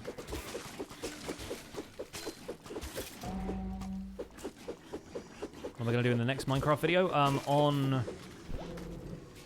Monday or Tuesday this week I will have a skyblock video, and I finally remove that giant basalt bridge in the sky and end up with like a nicer looking path leading to the nether portal. And outside of that, it's about farming a few resources that I wasn't able to farm in the previous Skyblock version because there are new crafting recipes for them. Yikes. That's a lot of stuff. Almost ready to heal up, though, and then we can get in here and mix it up.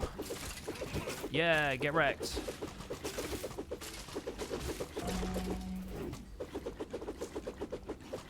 You do so little damage to these enemies, it's so funny.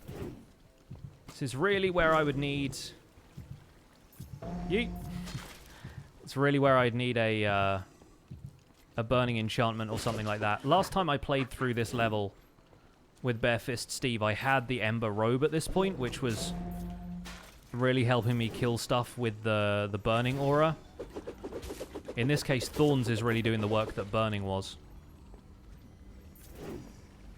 Pincushion Alex, definitely. OMJ, thank you so much for gifting a sub. Appreciate that so much. Thank you. Show some appreciation for OMJ in the chat, folks. Okay, so door opens there. Oh, he's right here at the end of the level. Like, that's cool, I guess. You can't really miss him at that point. Brilliant. So we have a luxury merchant now. The luxury merchant sells rare stuff for a higher price. So we're probably not going to be able to afford much of it, but it will often be stuff that has, like, multiple enchantment spots, or it's like a pretty high-level artifact or something like that that's going to be worth having in our camp. We're going to collab with Zloy XP. I collab with Zloy XP every weekend on the Hermitcraft recap. Ah, you found the ancient desert temple. Who knows what truths and treasures await you inside? Be good to have the light feather rolling thing so you can roll more. It's not all that useful in my experience. There are better things to stun people. I think the wind horn is more valuable in that respect.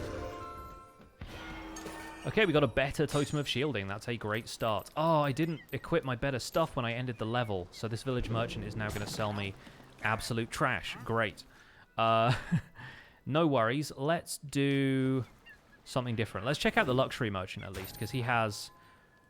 Yeah, okay, he's selling some interesting stuff. And now if we end up doing a couple of tasks for these guys, they will have more equipment anyway. So if we go to the village merchant, if we rescue more captured villagers from these missions, he will have better stuff. So I think what we can do...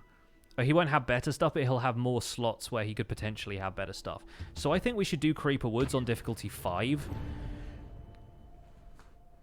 And just run through the level freeing these villagers. And if we do that multiple times, then the trader there should have a lot of very, very useful stuff. Let's equip Surprise Gift. And the aim here is going to be to speed our way through the level. Because on difficulty 5, we will not be able to do much to these zombies. Yeah, like that's taking far too long and they're hitting me too hard. Plus, I don't have thorns equipped anymore, so... Excuse me. Coming through. Ow. Oh, I took full damage. I've got 1 health left. Was not considering that when I started this. Dang it. Okay. Maybe difficulty 5 was a long shot. Shadow Brew will help, though. And then let's get this back on. Excuse me, chaps. See, there's that dog again. Arrgh. To be fair, probably a wolf.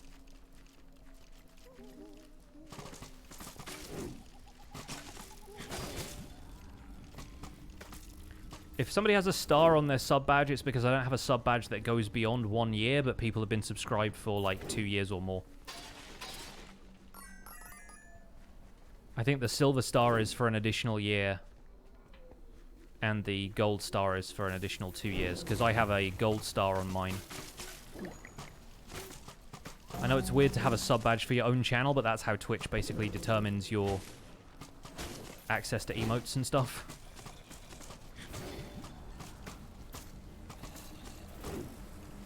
Alright, I'm going to pause here, because there's usually a lot of enemies on the opposite bank.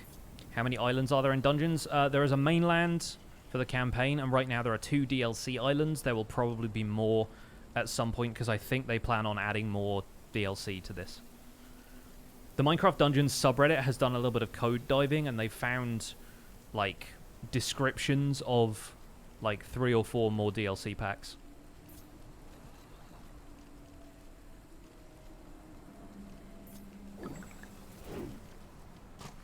Excuse me, coming through.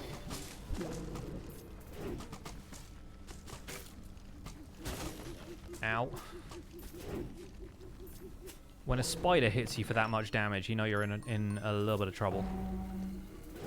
But we should be able to get this. Level 13 axe. Not terrible. Not great, but not terrible. And this should get us to the safe house. The safe house watching safe house is a safe house.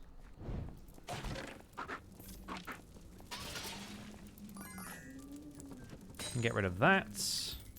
Can also get rid of the soul lantern, but potentially if we equip that and the totem of shielding, then we have better artifacts. So I will keep it for now. Previously I just didn't use soul artifacts and I scrapped them immediately, but I think now is probably better if I keep them around for leveling purposes. Now I know how leveling works in this game. Get away.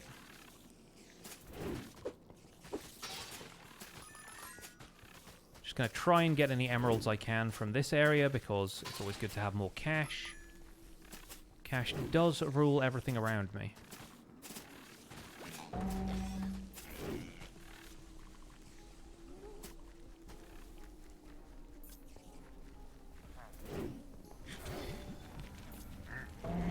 Excuse me, chaps.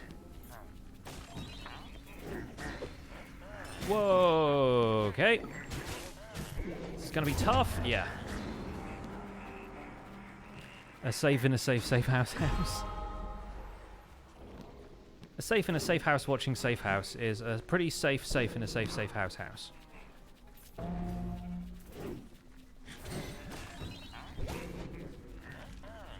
Just going to keep rolling. And drinking potes, and yes, that's right, I said potes. Potent potables. Words that rhyme with dog. Get away. Oh, good.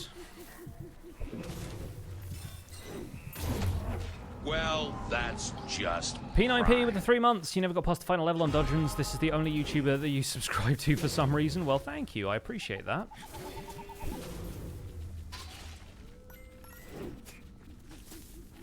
Thank you for the 3 months of Prime. Okay, gonna have to alternate between the Wind Horn and Rolling and the Swiftness Boots here. This is also going to be really difficult to switch to my highest level gear right at the end. But I will try and bait the creepers into exploding next to these guys. Dang it. Okay. Well, let's try that again.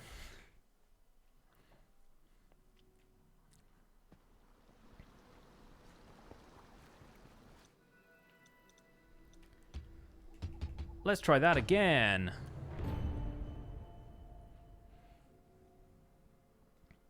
I think if I still had that second set of Swiftness Boots, I'd be doing better. But I think we're doing about as good as we can. Let's start with... Okay, cool, the Swiftness Potion. That works. I'm now as fast as I possibly can be with this level of artifacts and enchantments. Also, really wish I had cooldown. Falling off there was not the plan.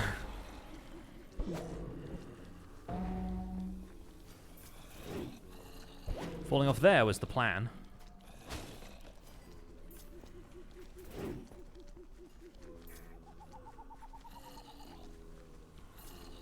Just gonna go around the top. Get away from the noise for a second and chug a potion. Are there bosses in dungeons? Yes.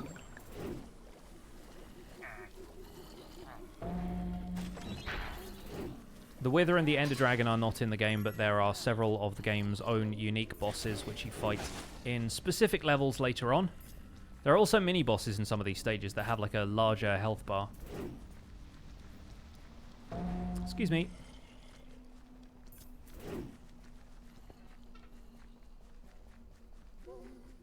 Who's saying Alex?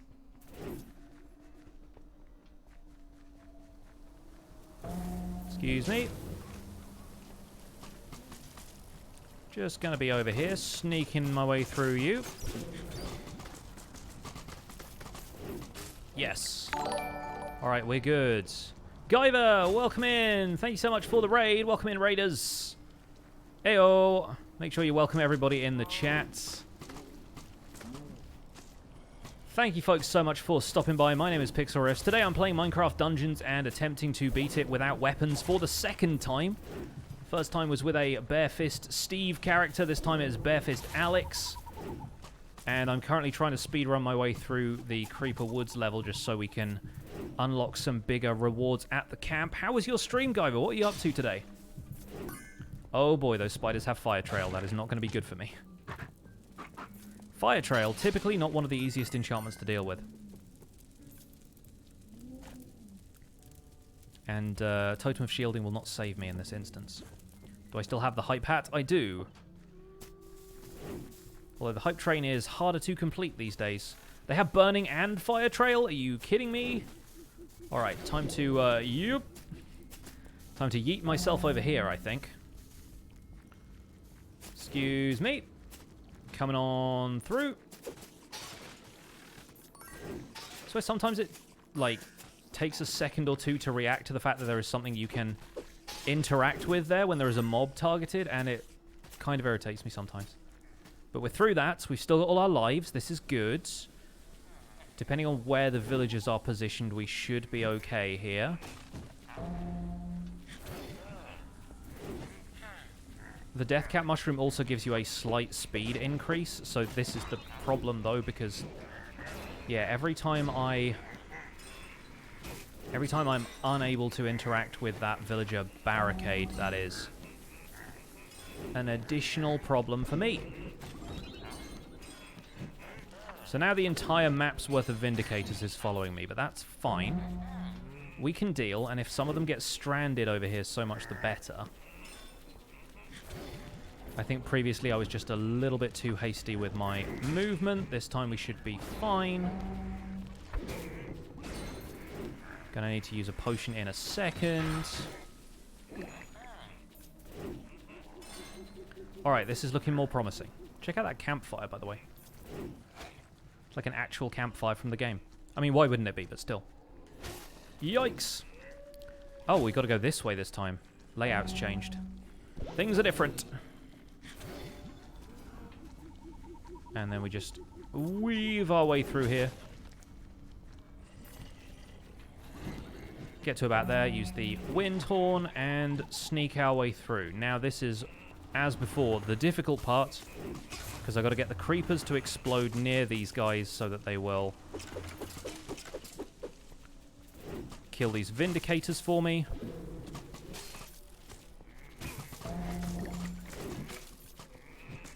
And now I need to equip all of this stuff quickly, which is difficult. Alright, let me stand in here for a second.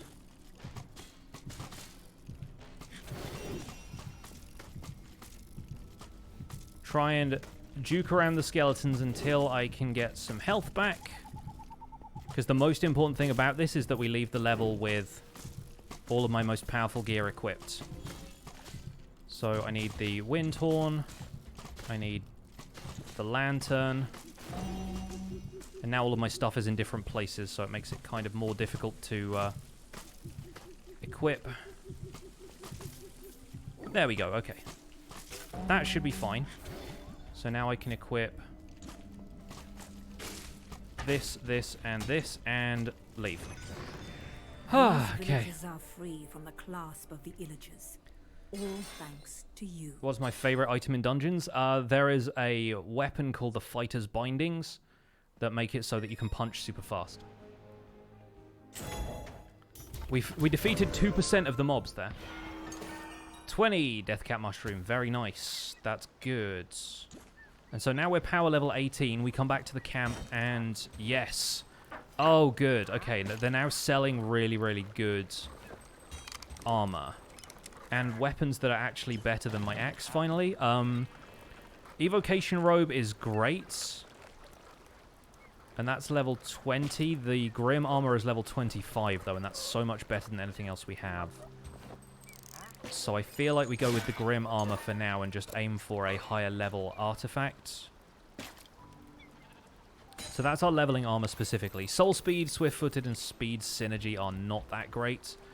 Let me rearrange this for a second here so that's in my preferred order. We'll keep the Swiftness Boots for now. What's the Luxury Merchant selling?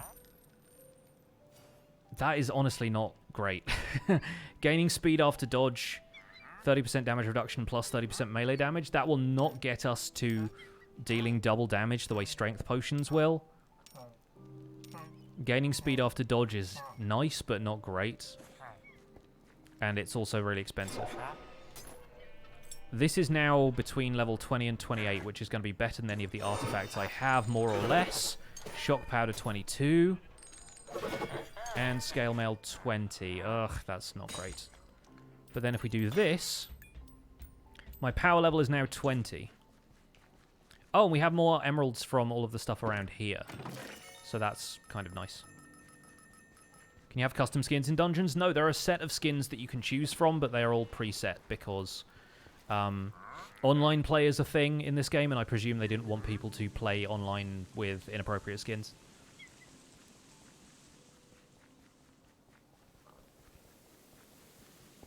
Right, we can't go this way yet.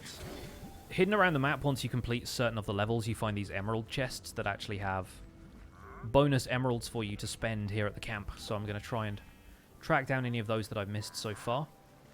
There's normally one over there by the village trader, but I'm fairly certain I took that one already.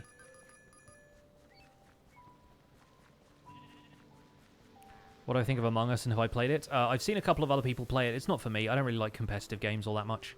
And I'm not very good at lying. So it's entertaining to watch, but I'm not interested in playing it. Is the blacksmith going to be at Soggy Swamp?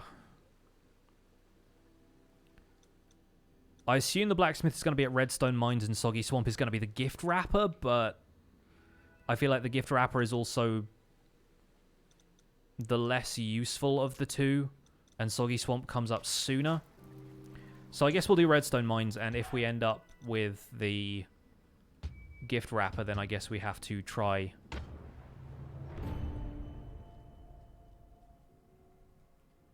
Soggy Swamp anyway. The boss in Soggy Swamp is a real pain, which is why I don't really want to do it. Okay, we're back to using this for the surprise gift, which is great to have a strength potion right at the start here, and oh, I guess I have shock powder now instead of speed boots.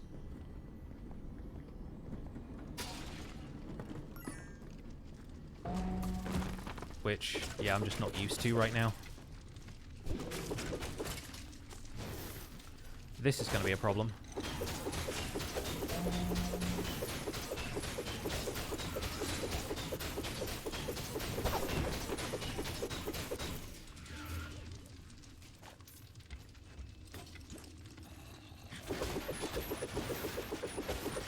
I'll need to hang back and get some more health here. Did I finally get my netherite beacon? No, I'm still about halfway through that, and I'm going to be continuing the grind for netherite next Tuesday.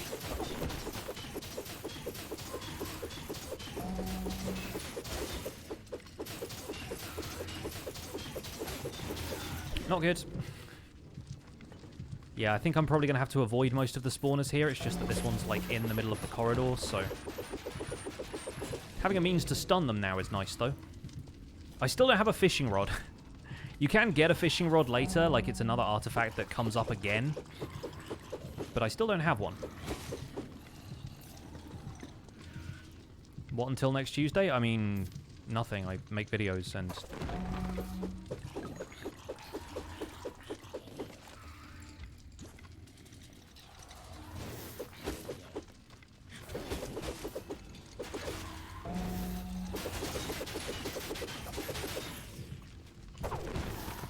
yeah, I think I'm going to have to just avoid this spawner.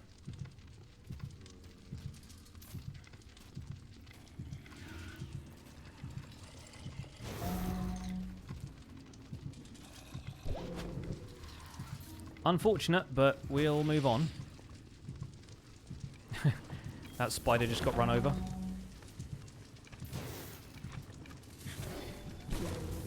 Nope. Okay, that was relatively good. Yeet. Tried to yeet him and I failed.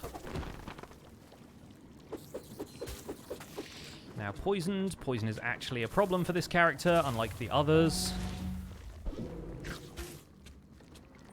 Excuse me. The minecarts in this level are literally the worst if you're not prepared for them. Took a lot of damage from that. Luckily we got some bread here. Is Minecraft Dungeons free? No. Why would it be?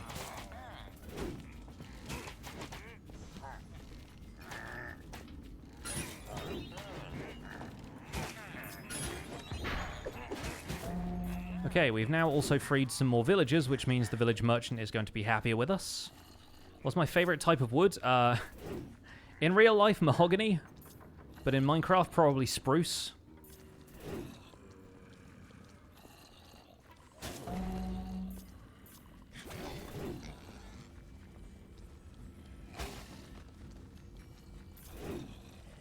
I think the best strategy here is really just going to be to run through the level.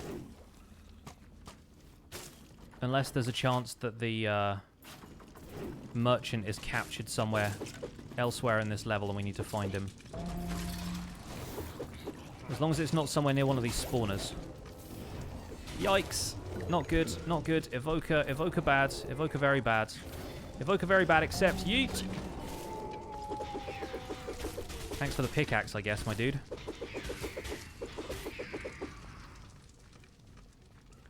RIP that TNT and all those emeralds, but hey, we beat the evoker.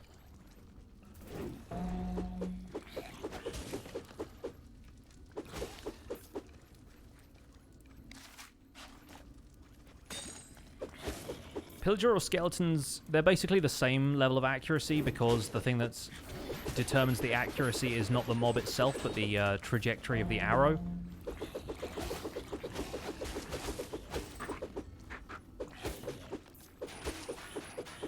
I have full regen, what are you going to do? Okay, this is going to be the hard part.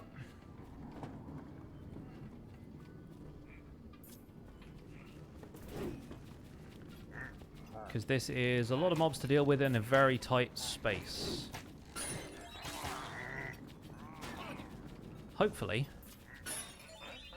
we can yeet a few of them.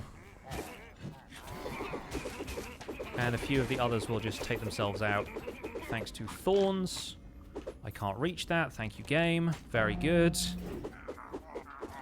I guess if you throw stuff off the level, then it makes sense that you're not able to collect gear from it, but it's still kind of annoying sometimes. Managed to do this so far without losing any lives, he says, jinxing it immediately.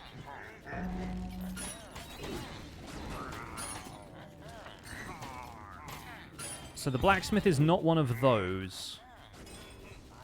Because I'm pretty certain they're always in those, like, wood barricades. So I guess that's it for us for now. Having both of them run over by that minecart is so good. Alright, so let's see what else we can do around here.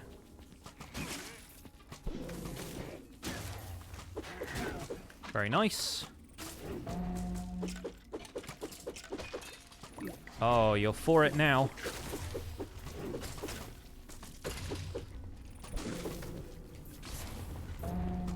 Ow. See, I told you, those minecarts are the worst. Nice, got some pork. Oh, and an apple. Brilliant. Alright, we are back up to health. Wait a second. Oh, that's the the beacon on the map is for that crossbow that I couldn't get.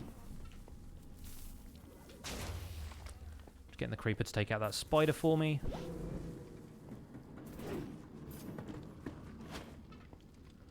Let's see if we can find this blacksmith. I'm hoping he's just going to be at the end of the level like the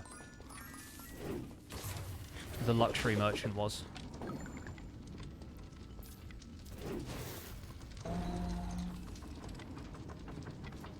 Because if he's not here, then we've gone past him already.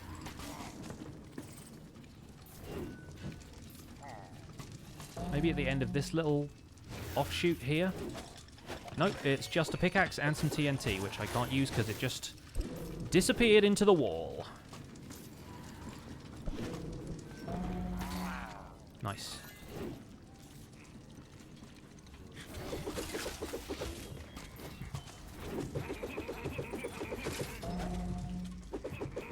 Is this what it's like when I go to Marks and Spencer's? I don't go to Marks and Spencer's anymore. I'm trying not to go outside.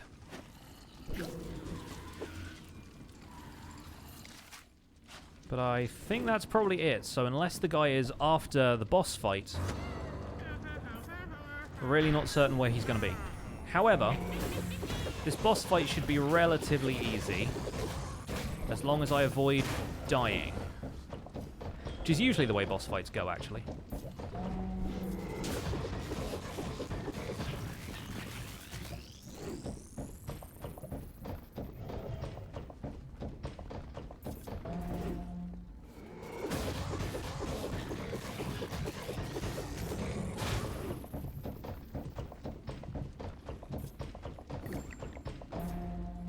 Excuse me, big fella.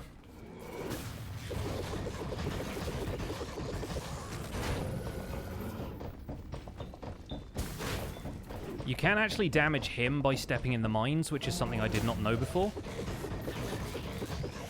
Obviously that means you take a little bit of damage, but if you explode it at the same time he's walking over it, then you might actually do okay, as long as you've got enough health.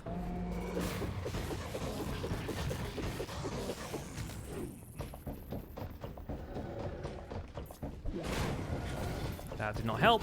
That's not going to help either. Not even hitting him at that point. Run away. Heal. Okay, we're good.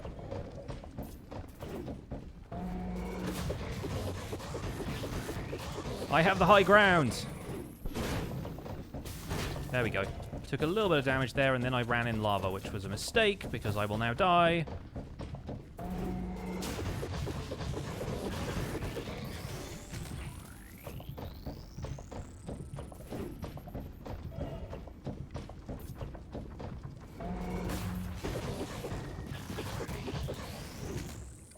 Oh, that was a tight gap, but we made it. This is the difficult part because we have to... Whoa, there we go. Have to outlast him slightly there. And heal, so we're good. Nice. Don't think that actually did any extra damage to him that time. Come over here, my dude. Ow.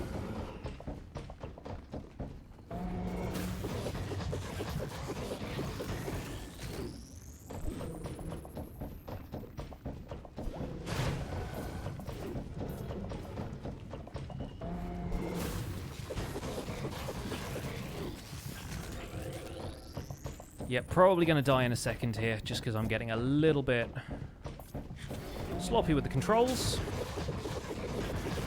And he keeps setting up moments like that.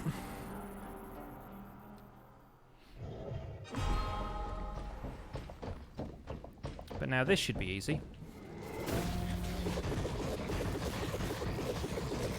Not a deathless run, but still pretty good. Very nice. Thorns! That was what was doing it.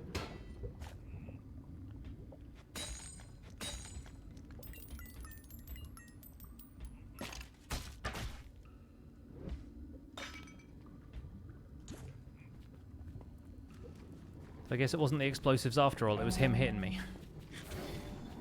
Makes sense.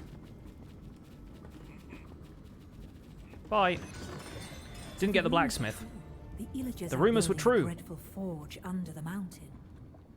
When am I going back to mining ancient debris? On Tuesday. This is the last Minecraft Dungeon stream until presumably they put out another DLC. Corrupted Beacon. Not all that great. And also uses souls, so I prefer not to use that. Very nice. Now we're talking. We're getting stuff in the 27s. That is so many levels higher than what I already have. And 26. Yes. Like I said, never planning on using any of those weapons, but they are just higher level, which means better stuff. We restock, we get mercenary armor that has potion barrier, but isn't a high enough level to really be worth it. Okay. Good to know. Luxury merchant now has a fishing rod. Hey, you dropped this. Can't afford that. Where is the next emerald chest? Not over there.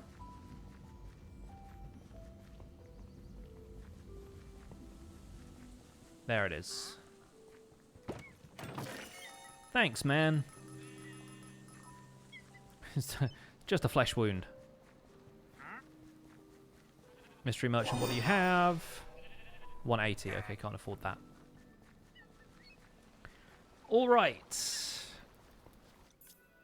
So now we've unlocked Desert Temple and Fiery Forge. We haven't had to do Soggy Swamp at all. There was no captured merchant in Redstone Mines, or if there was, I missed him. Rip that guy. Could potentially do a daily trial at this point, but I don't really fancy it. Desert Temple is going to take far too long. Baby Yoda, thank you so much for the 100 bits. So yeah, in theory, we could do this level.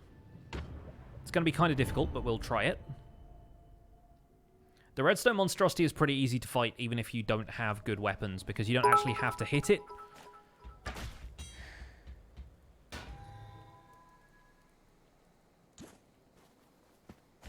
I think I'll put the swiftness boots back on as well, because we'll need them for this.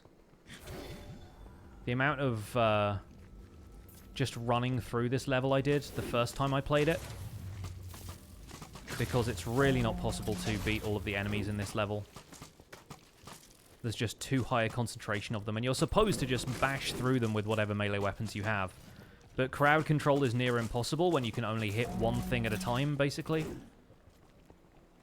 So we're just going to have to run our way through this, with the exception of this chest. I'll take the reinforced mail, thank you. Alright, we're in. And that actually has 2 sets of enchantments. Potentially health synergy, thorns, snowball. That might actually be better than this one. Also has chance to negate hits. I feel like the melee attack speed is kind of nice on that one, though. Baby Yoda with the 100 bits and then the 200 bits. Thank you so much. All the bits today. What's my favorite tea brand? I'm a Yorkshire tea guy.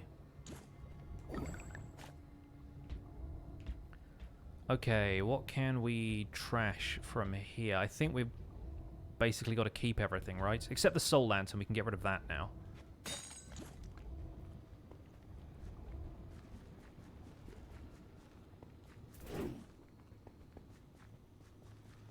Okay, so there's going to be redstone golems here. But we should be able to get around them most of the time. I think the thing I'm really missing at this stage is a cooldown enchant so that my artifacts will recharge faster. Because right now, I'm having to use them pretty frequently just to escape all of the stuff that's coming after me.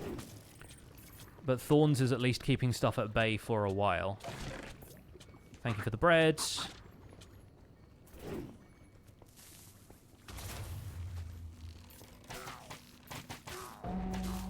Best armor in dungeons really depends on your character class.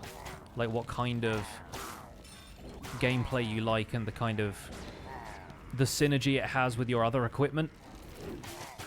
Because numbers-wise, there are a couple of really high protection and high HP armors, but the enchantments on them could roll badly, or you could prefer maneuverability over raw strength, because if you don't get hit at all, then it's actually kind of easier to get through the level if you're just faster than everything.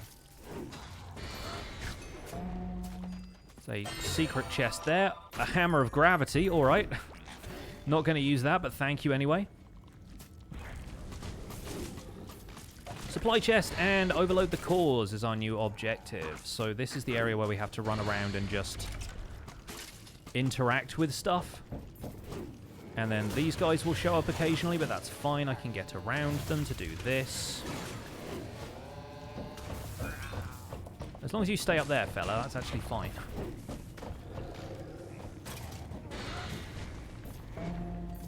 Keep all of those guys back, except I didn't need to go this way.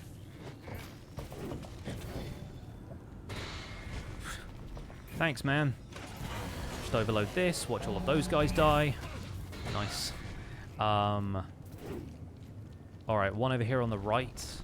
Also looking for the exit while I do this.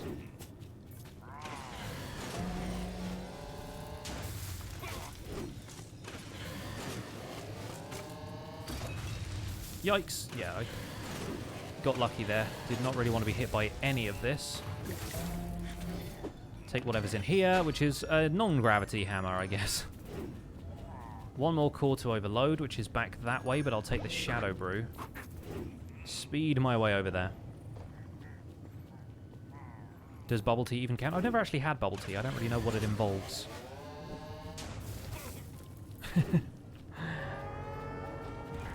Alright, they've sounded the alarm. Another redstone golem is here, but we'll roll past him.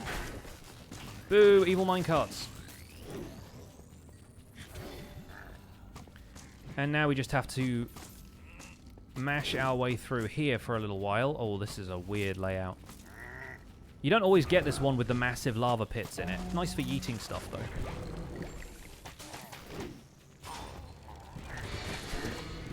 And sometimes the geomancers do work in your favor.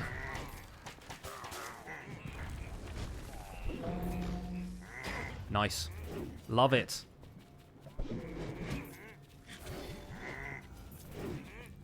Excuse me while I run over here. You.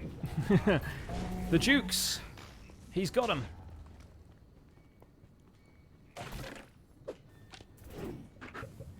Alright, and just coming up at the end of this should be the boss fight with the Redstone monstrosity.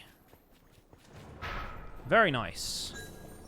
Not terrible. Okay, now all we need to do is avoid its attacks, run around, overload these cores, and try and bait it towards the center so it takes damage.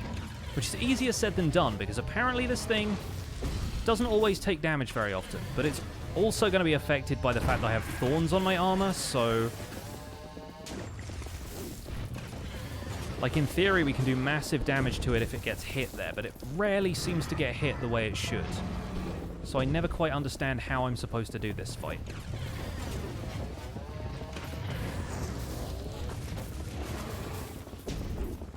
Like, I feel like several of these should have hit it.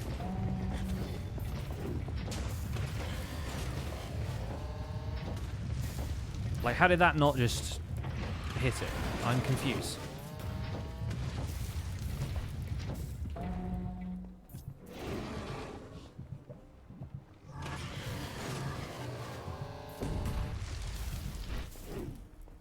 Like, sometimes it works, sometimes it doesn't. I have a very hard time telling which is which.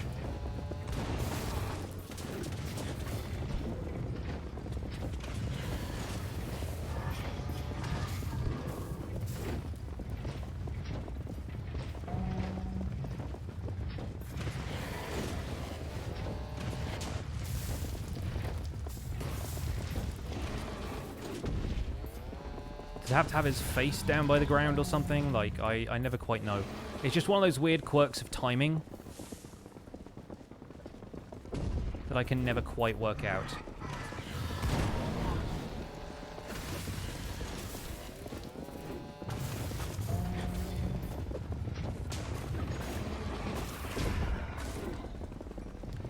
But if I get it to hit me frequently enough, then the thorns should do enough damage that I won't need to worry too much about that.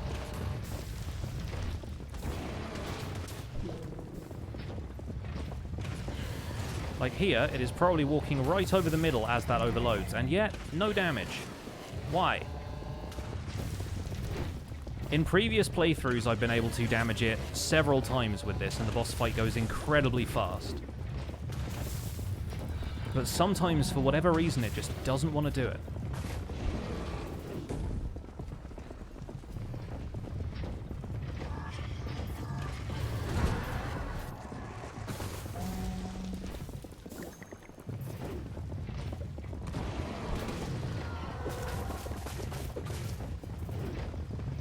Luckily, those things all kill themselves on me before I get the chance to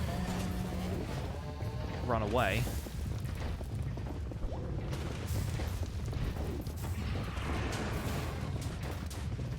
That's where it used to be easier to use the cores to damage it. I mean, it's been very easy for me in the past, and I've had this problem in the past before as well, where it just doesn't seem to want to damage the boss at all.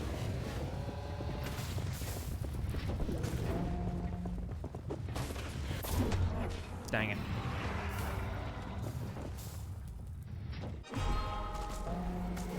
And now I'm back here outside of the boss arena, and this is the cheese where you can just like shoot it from here and it's not a problem. However, I don't have that option because I do not use ranged weapons. So, see, that is right next to it. It should have taken that explosion at point blank range.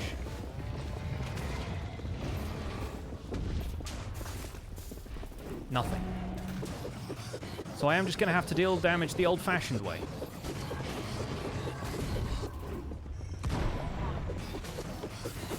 Using my fists. And this is going to be a very long boss fight. Or I'm just not going to get through it at all. But I think either way, once we're done with this level, win or lose, I think that's probably going to be where the stream wraps up for today. Because from this point onwards, we can do exactly the same things that I did with my original Barefist Steve playthrough. We can get some enchantments for armor, we can get some burning, we can potentially get surprise gift and some of the other stuff that I'd normally prefer. And we could just cheese the Arch-Illager the same way we've always done. If this fight behaved itself, I would prefer that, but...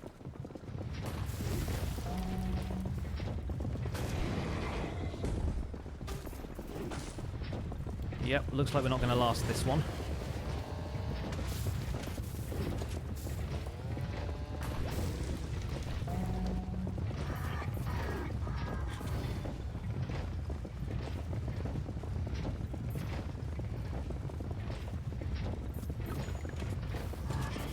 Come over here.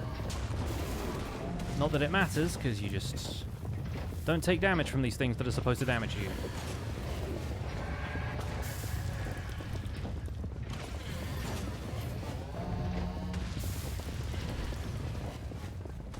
Stay there!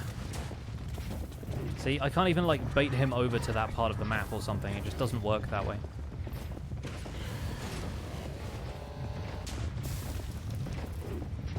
The other mobs are getting damaged by it, but not him.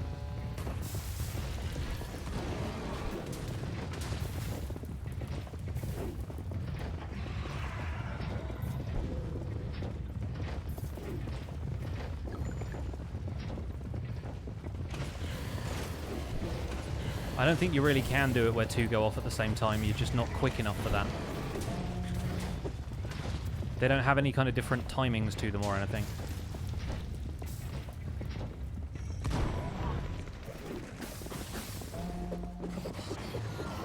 See, I can deal damage to him that way, and we just leveled up for a full heal, so that's nice.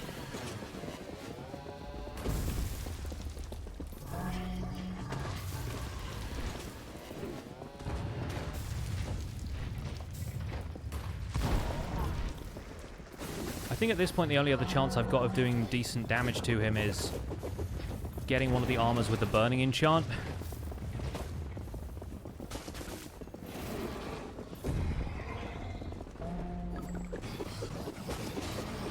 Because I can't really do much to him damage-wise myself. The Windhorn will slow him down, and then he can do a bit of damage to me with thorns, but...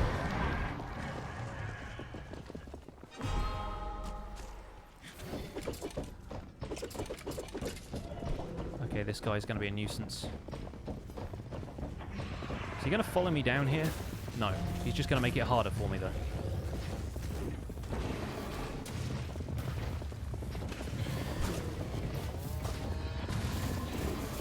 Still not taking damage from it. Unbelievable.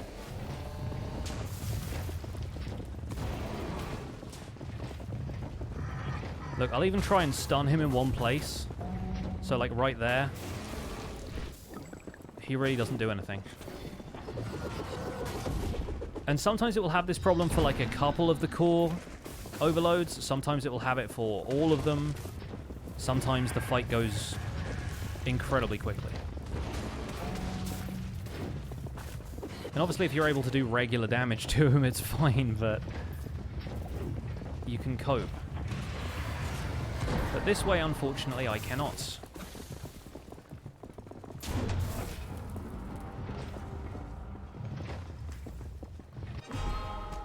Yeah, that is a tougher one. So let's see if we can get... No, I don't think any of the armors that I've kept even have burning.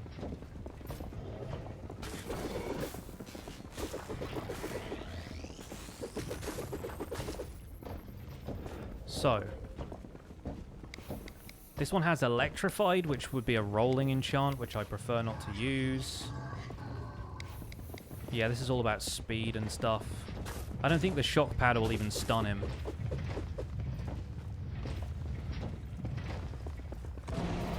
Well, I guess Redstone Monstrosity didn't play fair. Look, he's going to be right next to that one as it overloads. I think he might have taken a small amount of damage from that one, but I think he actually took it from doing damage to me with thorns, so... Oh, well. That was that. But I know it's possible to beat that guy. I have done it before. And if we had the right combination of burning enchants on the armor, it would work out fine for us. This guy is back to selling me probably lower level stuff because I haven't beaten that level. Yeah, I mean, they're still selling the same stuff they were before, actually. I have 180. Let's buy this random ranged weapon. A level 10 crossbow. How wonderful. Sell that, sell that. That was a pain.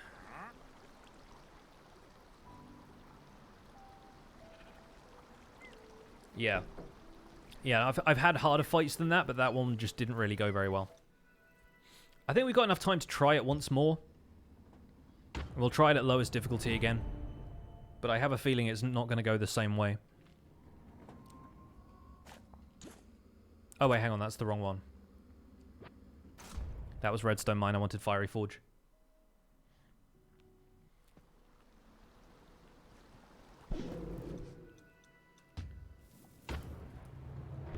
Let's give it one more try, because we can get to the end of... Excuse me, we can get to the end of the level very quickly. It's just what we do from there is the difficult part. It's a nice looking block, by the way.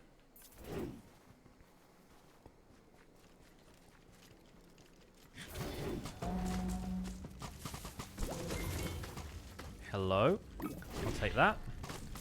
Don't think I'm planning on using it on anything, but just in case.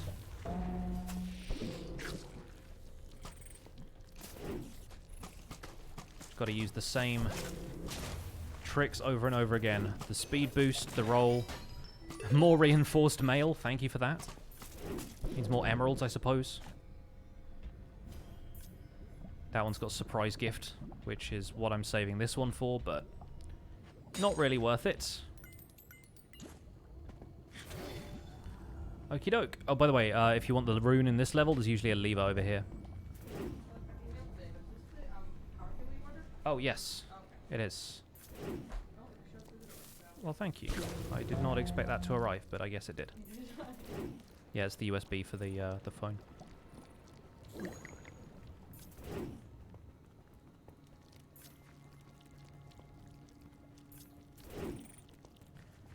And hopefully we can get through this, and maybe the fight will behave itself this time.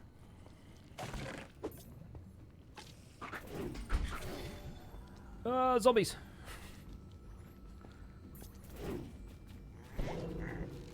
It's mostly all of the redstone golems and junk that are a bit of a problem in this level, but if there's geomancers around, you can guarantee that at least a couple of the enemies are going to go down, so that's worth it.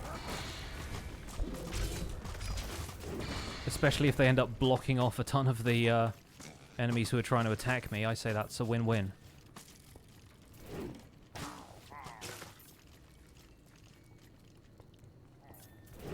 Alright. Find the cause. We've got 2 in each quadrant, it looks like. So 1 there. 1 there. Don't want to walk near that because it's a trap.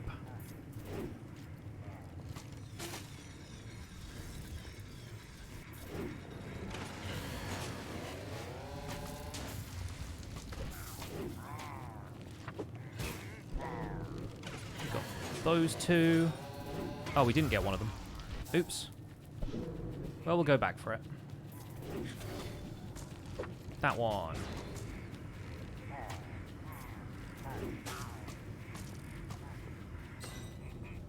Why do I not interact with this anytime I try? There we go.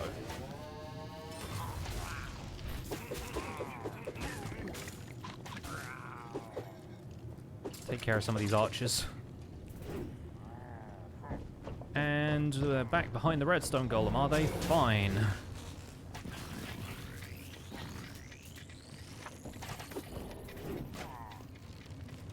We've got 2 over here.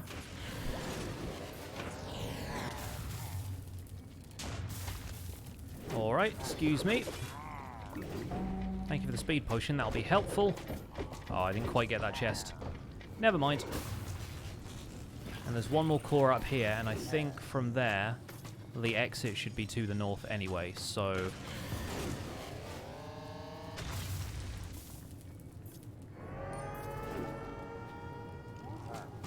I guess it's back this way? Where is it taking me? Oh, right, this way, sure.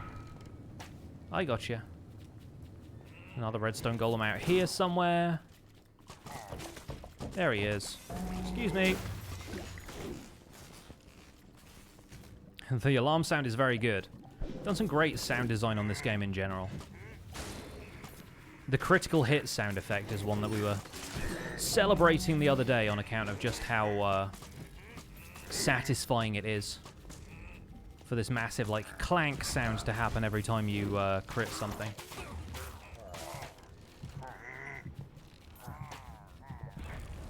Excuse me, chaps.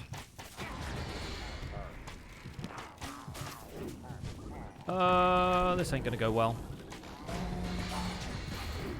Oh boy. Yeah, I need to heal up. Real bad at this point. If you guys can keep shooting that, then yes, I can do it. Fantastic. Oh, that was so close. But we made it. Yikes, so many zombies. Just gonna head over this way, don't mind me. Don't mind me. Just trying to come through and eat all the bread. It's a bread inspection is basically what it is. Just checking all of your breads up to code.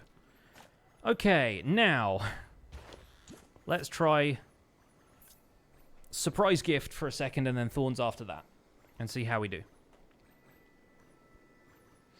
When was my first Twitch stream? I don't know, a few years ago.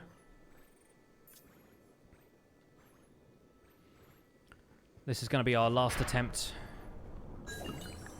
Swiftness, nice.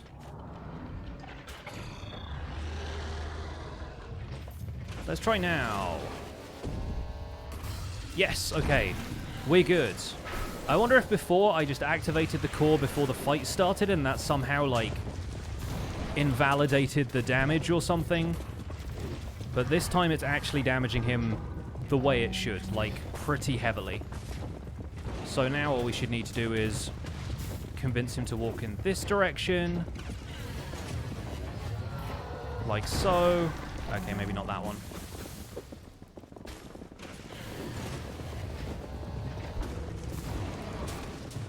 It's got to hit him a certain way.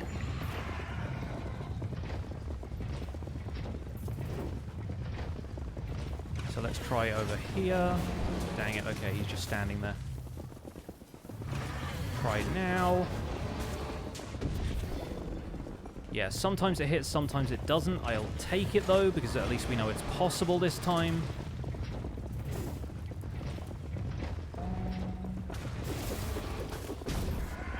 And at least he can take the occasional bit of thorns damage on me.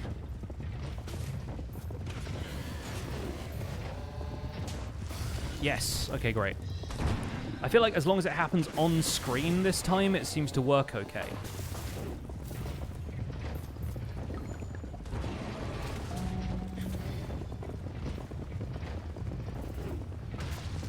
Alright.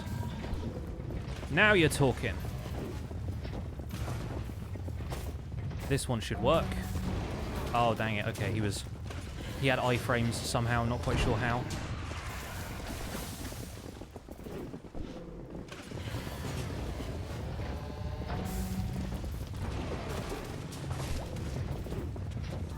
And dead.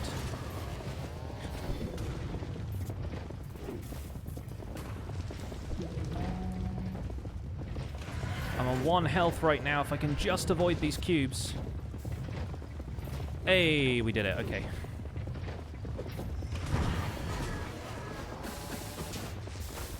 Okay, thought that was going to deal damage. Turns out it didn't. Maybe if it hits the cubes, that's like saving him or something. I'm not quite sure, but either way.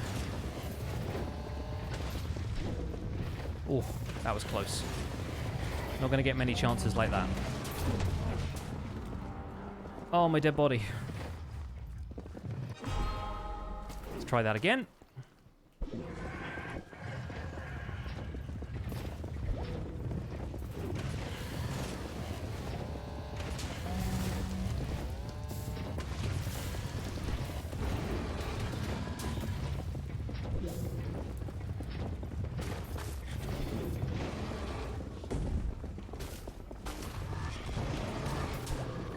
This is a little tricky. Yep, we got him. Okay, great. We're on the home stretch now.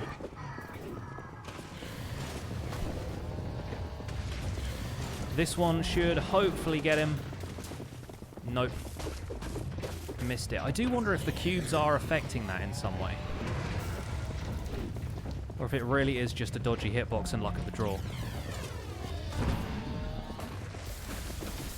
That felt like it should have hit him.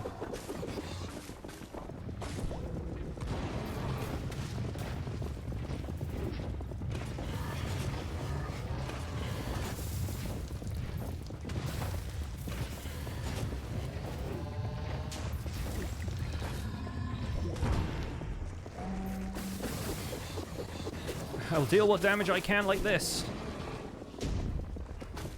Not the best. Yep. Knew that was going to be another death. I reckon we can get one more hit out of him in the next 2 lives, though, so hopefully we'll be okay.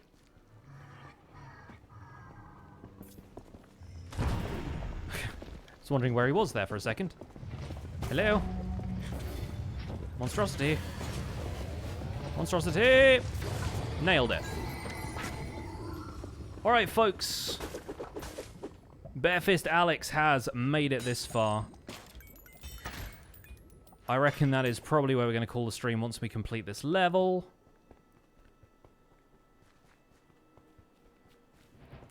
Which is not going to take long. Just got to roll our way to the exit. All the best equipment I have equipped. 224 health. Yeet. And we're good. The fiery forge is destroyed. So it is. The war machines of the Illagers have been smashed. Not bad. See what I mean? That fight can go either of 2 ways. It can either go, like, splendidly well, or incredibly bad. Hey, we got a regen totem, finally. Alright, now what's the merchant selling? There we go, that's what I'm talking about. Scale mail, evocation robes, level 30 stuff, with potion barrier and burning. Heck yes. What is our luxury merchant selling? A level 28 crossbow. Mystery merchant has 2 things I can't afford, but we could probably find another chest around here somewhere. Is it down here now? There is one that pops up when you beat that level. Oh, there it is. 50 emeralds. Alright, I reckon that is where we're going to leave today's stream, though. I've had a good one. Hope you guys have as well. Once again, like I said, we will be back to playing regular old Minecraft next Tuesday. And hopefully, if everything goes well, I'll be streaming for you guys for a little while over the next few days. But then I don't know, like I said, what my schedule is going to be doing. We are trying to sort out travel plans for my wife. So we'll see how all of that goes right now. We're going to stick around for a raid. Help out somebody else here in the Twitch community. Share some love. We'll see who else is streaming today. Can always raid somebody else who's streaming some Minecraft Dungeons, which I always like to do. Try and keep it in the same game. For those of you who are interested in seeing a little bit more Dungeons action, who else have we got streaming today?